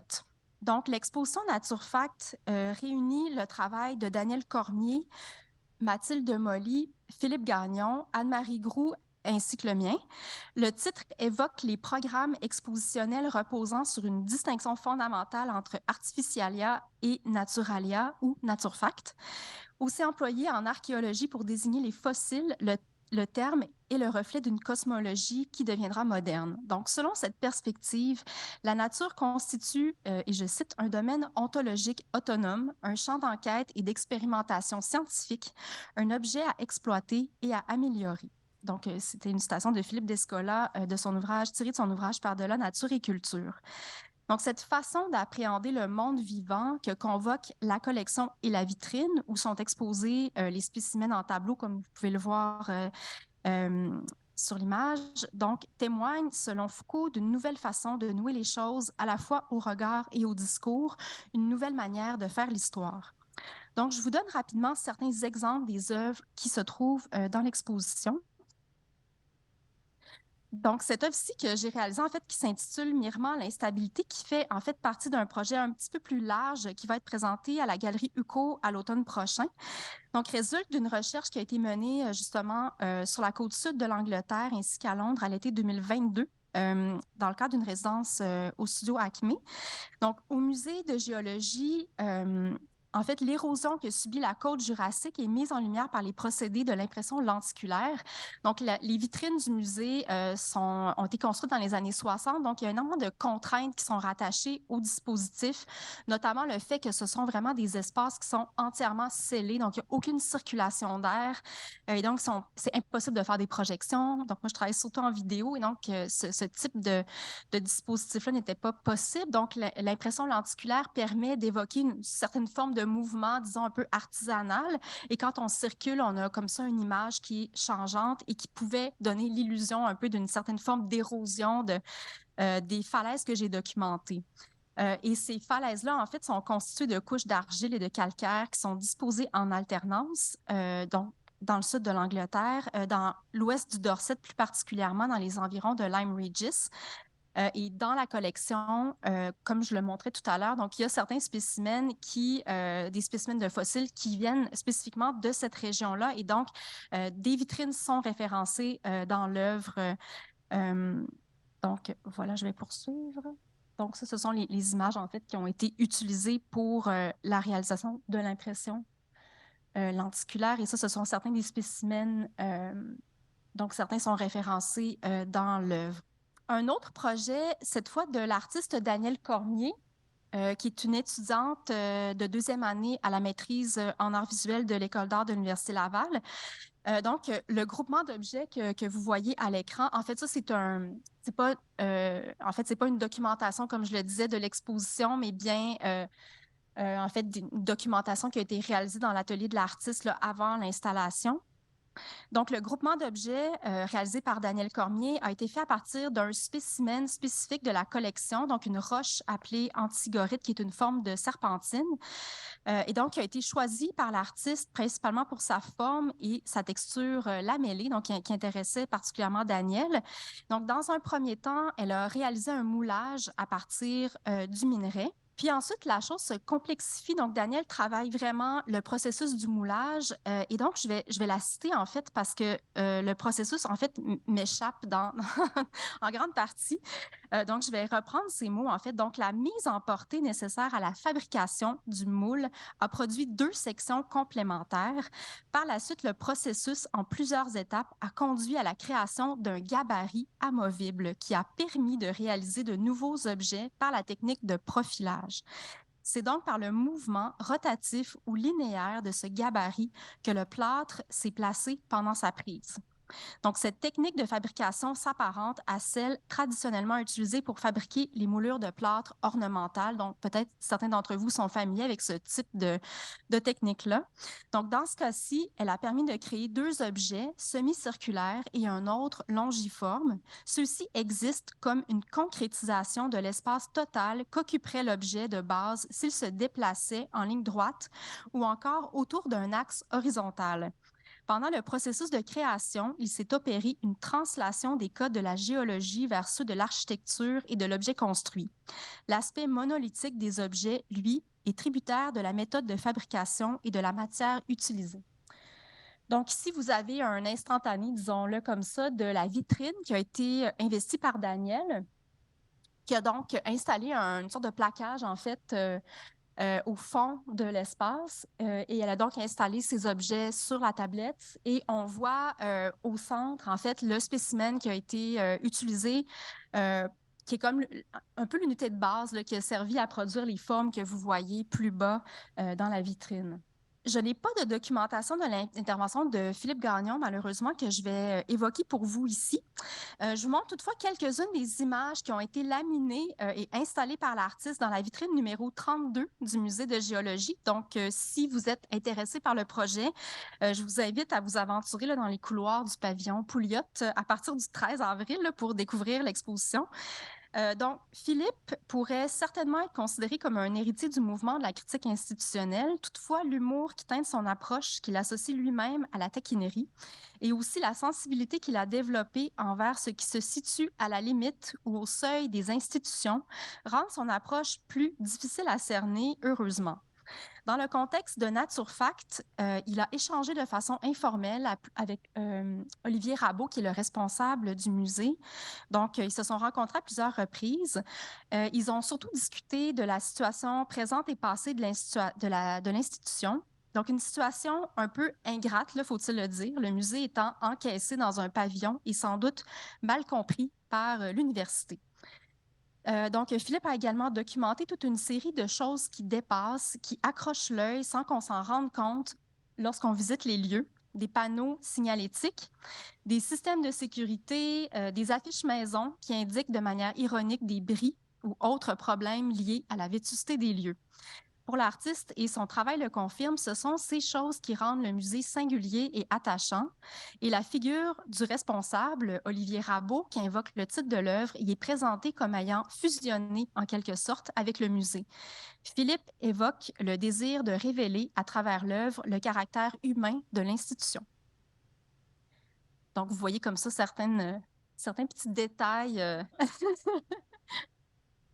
qui font que c'est un musée vraiment unique là, et on est vraiment tous tombés amoureux là, de cet endroit-là quand on l'a visité la première fois.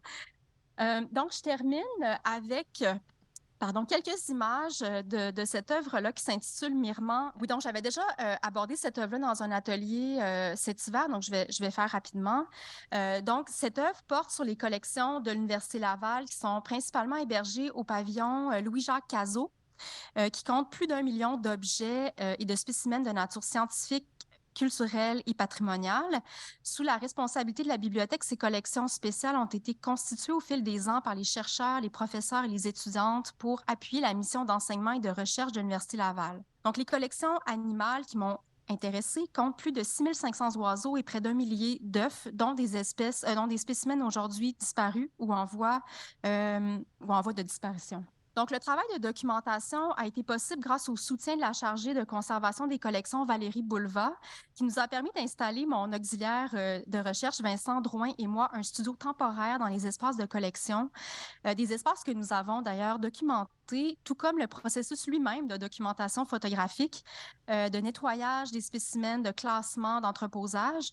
De plus, nous avons bénéficié de l'assistance de la technicienne en muséologie Marie-Isabelle de Mello, qui nous a accompagnés tout au long du travail, qui a manipulé pour nous les spécimens afin d'éviter notamment la contamination à l'arsenic, un produit avec lequel on traitait les spécimens parce que ce sont des spécimens qui datent surtout des années 30, 40, 50.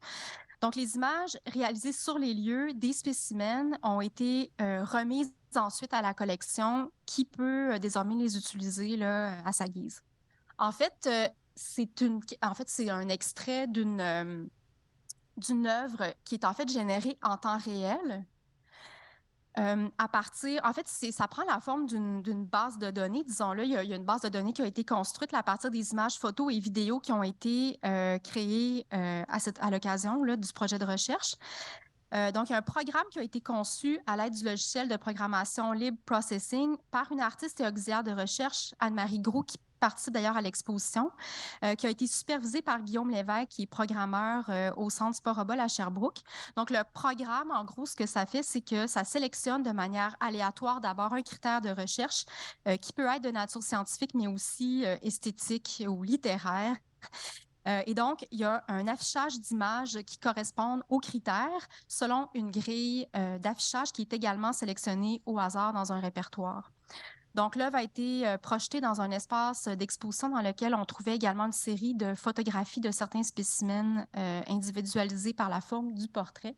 Donc, c'est un autre exemple ici du travail de documentation qui a été fait. Donc, l'œuvre était accompagnée de 2 composantes de réalité virtuelle, photographique et cinématographique. Donc, ça, c'est un exemple d'une image là, qui est comme un peu déconstruite, là, mais qui était présentée dans un casque, en fait, où on voit les espaces, en fait, la réserve de ces collections-là, où les objets se côtoient là, les uns les autres dans un drôle d'assemblage, disons-le. Et donc, ces espaces-là se trouvent au pavillon Caso de l'Université Laval. Donc, voilà, ça va assez vite, là, mais enfin, voilà, c'était juste pour donner un petit portrait là, du projet d'exposition. Donc, voilà, je vais m'arrêter ici. Pour clore cette stimulante journée de réflexion sur l'archive visuelle, je vous propose cette fois-ci un entretien mené par Léna Krauss avec Marie Fraser et Emmanuel Château-Dutier autour de réflexions pour un modèle de documentation des accrochages de collections. Alors, je suis très excitée parce qu'il me semble que depuis le tout début de SIECO, on en parle et je vais en entendre parler en même temps que vous pour la première fois. Donc, je me réjouis. Je vous présente donc de nos intervenants. Marie Fraser est professeure en histoire de l'art et en muséologie à l'UQAM et titulaire de la chaire de recherche en études et pratiques curatoriales. Elle est membre de Figura et cofondatrice du groupe de recherche et de réflexion sur les collections SIECO. Elle a été conservatrice en chef au Musée d'art contemporain de Montréal de 2010 à 2013, ainsi que commissaire du pavillon du Canada à la 56e Biennale de Venise en 2015. De son côté, Emmanuel Château-Dutier est historien de l'architecture et professeur adjoint en numérologie. Je pense qu'il est professeur agrégé maintenant. Professeur agrégé, le sort s'acharne sur cet homme aujourd'hui. Professeur agrégé en muséologie numérique à l'Université de Montréal et ses recherches portent sur l'architecture en France au 19e et la muséologie et l'histoire de l'art numérique. Il est responsable de l'axe numérique du partenariat SIECO, la collection partagée au sein du partenariat des nouveaux usages des collections dans les musées d'art. Il assure la co-direction scientifique de l'ouvroir d'histoire de l'art et de muséologie numérique qui l'accompagne. Léna Krauss est responsable de l'ouvroir d'histoire de l'art et de muséologie numérique. Elle se spécialise dans le domaine de la cartographie et de la visualisation interactive de données culturelles. En 2016, elle a initié un projet collaboratif sur la médiation culturelle par le numérique, MONA, qui a débouché sur la création de l'organisme sans but lucratif Maison Mona, et vous avez pu en entendre parler si vous avez suivi les conférences du colloque de la semaine dernière, Qu'est-ce qu'une collection? Alors, je les invite à prendre place et à nous faire découvrir leur réflexion sur le modèle d'accrochage, de documentation des accrochages de collection. Le but de cette discussion aujourd'hui, ça va être de vous présenter un travail qui est en cours entre l'axe 1 dirigé par Marie et le laboratoire dirigé par Emmanuel et pour lequel je travaille en tant que responsable de laboratoire. Et je pense qu'on va y aller tout de suite pour ne pas perdre de temps. Alors Marie, pourrais-tu commencer par nous situer ta recherche en général et comment ça t'a amené à travailler sur les expositions de collection? Bon, c'est une belle question. Je pourrais en parler pendant des heures. Je vais essayer de résumer en 3 points très, très brefs. D'abord, je voudrais dire que je suis très d'accord avec l'approche curatoriale que Evelyne a présentée tout à l'heure sur les archives, parce que j'avais une conversation dont je veux toujours me rappeler avec Marc Lanto quand j'étais au Musée d'art contemporain, où Marc disait toujours « une exposition contient toujours au moins une autre exposition ». Et je pense que mon travail est vraiment alimenté par cette idée de non seulement travailler sur des expositions, mais travailler sur l'histoire des expositions et faire en sorte qu'une exposition rend visible toutes les autres expositions qu'elle contient ou qu'elle convoque et dont elle interpelle la mémoire. Et ça, autant dans ma pratique curatoriale que dans ma pratique de chercheur. Et deuxième point, ce qui m'intéresse le plus par rapport à la documentation des expositions qui est comme ma matière première. Et quand on préparait la conversation, Emmanuel a dit quelque chose de tellement très, très juste. L'histoire des expositions dépend de la documentation et cette dépendance est vraiment la clé parce qu'on a beaucoup insisté aujourd'hui sur les images, sur l'archive visuelle, sur ce qu'elle contient. Mais moi, ce qui m'intéresse le plus, en fait, c'est ses absences, c'est les lacunes, c'est les manques, c'est ce que cette archive cache, dissimule et ne contient pas. Donc, comment est-ce qu'on peut travailler pour faire en sorte de révéler ces invisibilités ou encore ces histoires souterraines? Donc, troisièmement, conclusion, en gros, je m'interroge beaucoup, comment est-ce qu'on peut raconter une exposition que l'on n'a pas vue? Excellent. Alors, on va continuer en problématisant tout de suite comme tu viens de le faire parce qu'on s'est questionné du coup en premier lieu quels sont les exemples de documentation typique ou de reconstitution d'exposition qu'on va avoir. On aurait besoin des visuels à l'écran s'il vous plaît.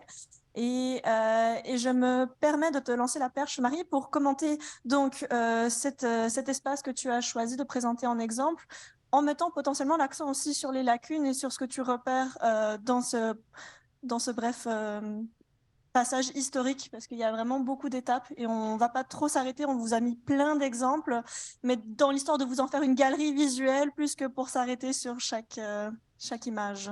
Alors, dans l'idée qu'une exposition en contient toujours une autre, j'ai été beaucoup fascinée par tout le travail que Sophie Bellard-Clément a fait à partir de l'espace Proun, où elle a fait toute la chaîne des reconstitutions de cet espace. Alors, Marie Labonté, quand je lui ai confié la recherche pour la présentation d'aujourd'hui, elle a déniché cet exemple qui est absolument fascinant, qui est le cabinet des abstraits, qui est un autre espace qui a été créé en 1927 par Elle Lisinski, à la demande du directeur du musée d'Anoble, Alexandre Dorner. Alors, le cabinet, vous le voyez ici, photographie originale, et j'attire ici soyez attentifs et attentives parce que vous allez voir que d'une documentation à l'autre, même si l'espace est reconstruit, reconstitué, vous allez voir que les vues photographiques ont toutes adopté le même point de vue. Donc, c'est très difficile de s'y retrouver. Est-ce la version de 1927? 62 ou 79. Alors, ça représente un très beau défi. Donc, l'histoire de ce cabinet est absolument fascinante. Donc, créé en 1927, il est en exposition jusqu'à sa destruction en 1936 ou en 1937. Les sources varient, la date varie selon les sources. Et la première reconstitution a été réalisée en 1968 ou en 1968-69 selon les plans originaux de Lisinski qui étaient conservés dans le musée à Hanovre. Dès les années 1960, le cabinet est considéré comme un display, c'est-à-dire comme un espace d'exposition, mais aussi comme un exemple d'une des premières installations dans l'histoire de l'art. Donc, il y a déjà là une ambiguïté qui se dessine entre œuvre, exposition, ou installation, et la question de sa conservation intégrale en tant qu'œuvre et non pas en tant qu'espace d'exposition, ça c'est super important, commence à se poser dans les années 1960. Donc, il y a eu d'autres reconstitutions qui ont été réalisées pour des expositions. Il faudrait fouiller à savoir à partir de quel type de documentation les reconstitutions ont été ou les reconstructions ont été réalisées depuis 1968 par des musées pour être exposés ou réexposés et par des artistes.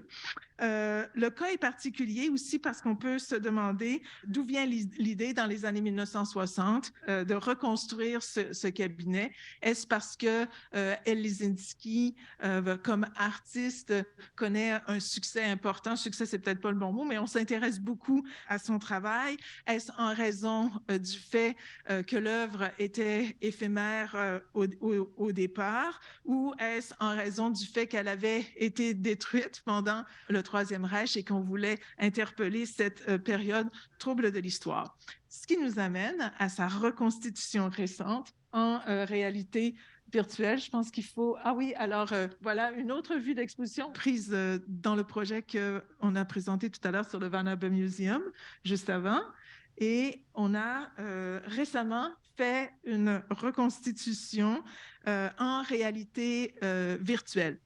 Ce qui est intéressant dans cette reconstitution, ce que l'histoire dit, en fait, c'est que la reconstitution a été faite, reconstitution virtuelle a été faite, non pas à partir des plans, non pas à partir des reconstitutions subséquentes qui ont été réalisées, mais bien à partir des vues de la première construction du cabinet. Donc, une reconstitution qui revient à l'original. Alors, je continue sur la question de la documentation, puisqu'on a dès le départ nommé le fait que c'est vraiment un enjeu fondamental, mais qu'il y a beaucoup de problèmes et de questions qui sont épistémologiques, méthodologiques et historiographiques que tu voudrais aborder. Donc, j'ai juste mis un ouvrage de référence pour souligner cette partie de la discussion. Oui, alors... Question épistémologique. Quel savoir est-ce que l'on construit à partir d'une documentation qui est lacunaire?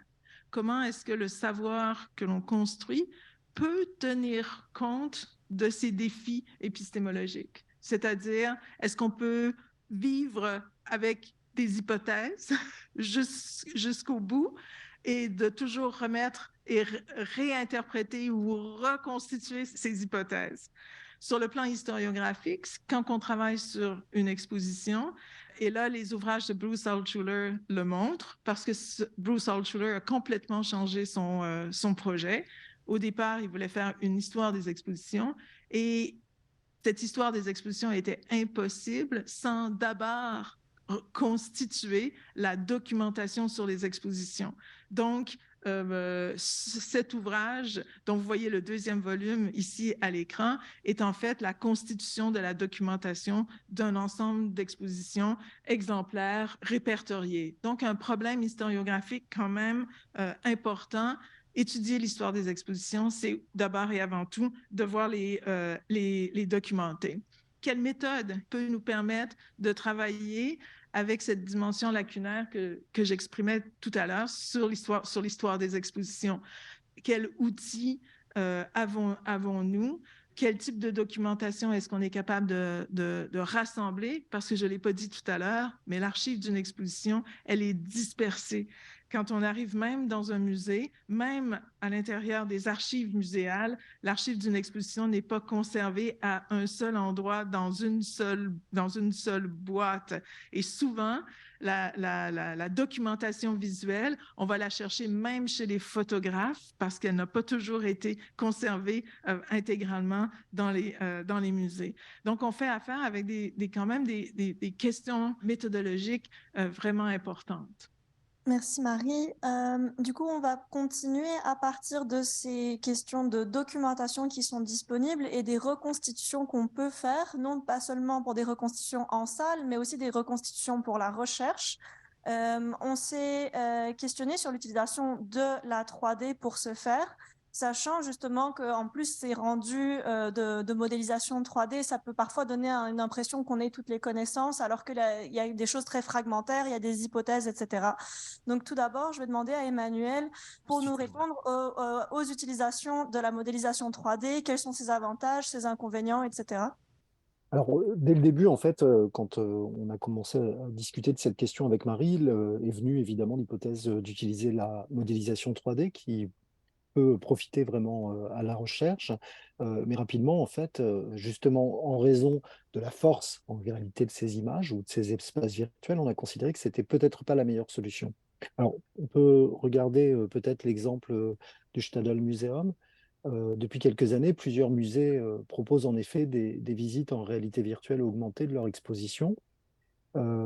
Ici, pour le Stadel, on a notamment une reconstitution des salles d'exposition du musée au moment de son inauguration en 1878.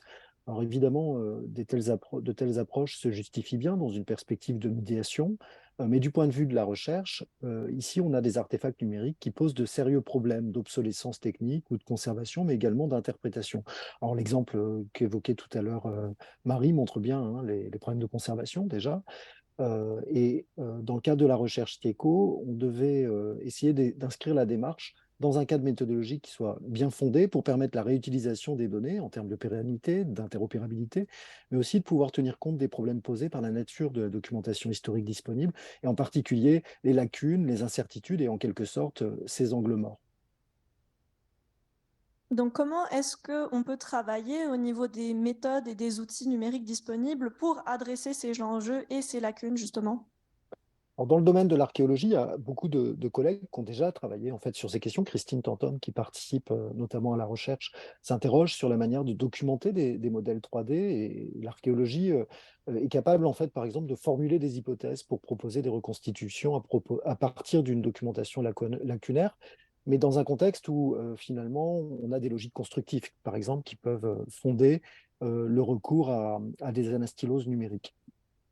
Alors, la démarche vers laquelle peut-être on pourrait s'orienter, je dis bien peut-être parce que l'idée aujourd'hui, c'est de vous présenter en réalité l'état des réflexions, et on a plusieurs pistes de travail. Ce serait d'explorer la possibilité de mettre au point un outil destiné à faciliter la reconstitution d'accrochage d'expositions d'art, de manière à accompagner en fait l'ensemble des opérations de recherche, depuis la collecte de l'information historique, la formulation des hypothèses, mais aussi la génération des reconstitutions 3D. Donc l'idée est en particulier d'essayer de développer un modèle documentaire, donc d'inverser en fait le point de vue, c'est-à-dire de ne pas tout de suite aller vers la modélisation 3D, mais plutôt partir de la documentation, signaler l'information disponible et puis l'enregistrer. Alors, dans le monde muséal, et en particulier dans le monde de la documentation muséale, il y a un certain nombre de modèles documentaires qui ont été mis au point par les musées, comme Stidox et RM. Il se trouve qu'il n'y a pas de modèle pour la documentation des accrochages de collections. Il y a quelques années, Daniel Sacher a notamment travaillé sur un modèle modèle XML qui s'appelait Vimcox. Il nous semble que ce modèle hiérarchique ne répond pas parfaitement en fait, aux enjeux de la documentation des accrochages et qu'il y aurait lieu de travailler en direction de la mise au point d'une ontologie, un petit peu à l'instar de Sidoc CRM, qui est, elle, organisée sur les événements historiques, mais cette fois-ci plus orientée sur la topologie, le dispositif, le display précisément, pour pouvoir enregistrer des informations dispersées, comme le disait Marie, mais aussi lacunaires, mais surtout à partir de ces informations qui sont vraiment fragmentaires, de pouvoir proposer des hypothèses de restitution en utilisant des logiques d'inférence, donc en proposant en fait des restitutions spatiales qui ne sont pas nécessairement illusionnistes, donc qui n'ont pas forcément la force de l'image, mais qui permettent de traduire des hypothèses. On a réfléchi à beaucoup de questions sur comment augmenter des faits historiques, comment est-ce qu'on pose des interprétations sur des faits qu'on n'a pas, mais je suis obligée d'aller un peu rapidement parce qu'on n'était pas sûr du temps qui nous était attribué pour la conversation. Et donc, Marie, si tu le permets, j'aimerais directement aborder la question de la vie de l'œuvre et de sa trajectoire, parce que dans d'autres exemples qu'on a pu voir, comme, je vais un peu plus loin, voilà, dans le MoMA, on en a déjà parlé aujourd'hui, le fait qu'on peut identifier les œuvres dans une exposition. Là, on peut changer la perspective aussi et parler de la façon dont une œuvre a été exposée à travers le temps. Oui, exactement. Ben, en fait, il y aurait comme 4 modèles de modélisation qu'on pourrait imaginer. On vient de le voir, celui de la reconstitution d'une salle à un moment du temps, qui est probablement l'option la plus envisageable à partir des vues d'exposition. Mais on pourrait dire aussi que dans cette même salle, il y a eu différents accrochages à travers le temps. Est-ce qu'on est capable de reconstituer ces différents accrochages à travers le temps? Ou encore, on pourrait reconstituer une exposition de collection qui a disparu. Je m'intéresse tout particulièrement à la trajectoire visuelle de l'œuvre, c'est-à-dire comment une œuvre a été présentée à travers le temps, depuis son acquisition au musée et même peut-être avant son acquisition au musée, et quelles ont été les différentes relations qui ont été créées entre cette œuvre et les autres éléments de la collection. Et c'est une question que j'avais envie de te poser, Richard Max, si tu avais la mémoire des œuvres exposées dans différents contextes, ou si tes photographies sur un nombre d'années extrêmement long pourraient permettre de reconstituer cette trajectoire visuelle d'une œuvre à travers ces expositions successives. Donc, vous voyez les très, très grands défis que ces 4 modèles posent. Il y a aussi la possibilité d'aller explorer les fonds photographiques dont disposent les grandes collections, puisque les musées partenaires sont actuellement en train de numériser ces fonds photographiques. Alors là, dans l'exemple du MoMA précisément, ce que vous voyez, c'est la reconnaissance en utilisant des logiciels de reconnaissance d'images des œuvres exposées dans les salles d'exposition. On peut très bien imaginer également d'avoir un processus large de reconnaissance pour pouvoir redéployer justement ces trajectoires selon plusieurs axes. Léna, tu voulais peut-être... Je voulais simplement justement clore sur les possibilités techniques. Donc là, c'est effectivement de la reconnaissance d'images, donc de la vision automatisée par intelligence artificielle. Mais sinon, toute l'approche documentaire que mentionnait Emmanuel nous semble également importante et permet aussi peut-être d'enrichir les perspectives de travailler différemment, pas seulement sur le côté visuel, mais aussi à partir des connaissances, et donc pouvoir bien nommer, visualiser les lacunes, la partie où ce sont des hypothèses. Et dans ce travail, eh bien, je voulais situer comment est-ce qu'on va faire tout ça dans le cadre du partenariat. Alors, d'une part, il y a le rôle du laboratoire, où moi-même, en tant que responsable du laboratoire, je dois mener un certain nombre de projets de réalisation d'outils numériques. Donc là, ça va être une sorte de logiciel qui va permettre de travailler sur la mise en place de ces données et le traitement éventuel de certaines archives. Alors donc, on en arrive à la question aussi qu'il y a une pré-enquête à faire auprès des musées partenaires de quelle est la documentation qui est disponible et donc qu'on va utiliser comme base pour nourrir ce logiciel qu'on aimerait créer ensemble. Cela dit, je pense qu'on peut travailler avec 4 musées différents selon les 4 modèles qu'on voudrait tester, selon le type d'archives visuelles qui existent dans chaque musée, en fait. À mon avis, dans l'environnement du web, les contenus sont tous réduits, les œuvres d'art sont réduits à un statut documentaire. Et là, c'est très intéressant d'essayer de penser comment cette réduction à un dénominateur commun, qui est documentaire, pourrait être mobilisée dans une démarche curative sur la plateforme du web. Donc, c'est une des raisons pour lesquelles, effectivement, à mon avis, il ne faut pas isoler une approche plutôt que l'autre, mais plutôt voir comment elles peuvent travailler ensemble pour produire justement une reconstitution qui soit pertinente du point de vue des questions de recherche que l'on a dans le cadre du partenariat. Alors, oui, c'est à moi que revient le mot de la fin. Donc, merci beaucoup à tout le monde. Ceux et celles qui sont présents ici à Québec, au Musée national des beaux-arts du Québec, ceux et celles qui nous ont suivis sur Zoom. Et j'en profite pour remercier très, très chaleureusement les techniciens du Musée national des beaux-arts du Québec qui ont rendu cette journée aussi merveilleuse. Je veux remercier Marie-Lie Labonté, si extraordinaire et si dévouée pour SciEco depuis de nombreuses années. Didier Prioul, Didier, c'est un pur bonheur de travailler avec toi. Le Musée national des beaux-arts du Québec, bien sûr, pour nous avoir accueillis et pour être un partenaire fidèle et généreux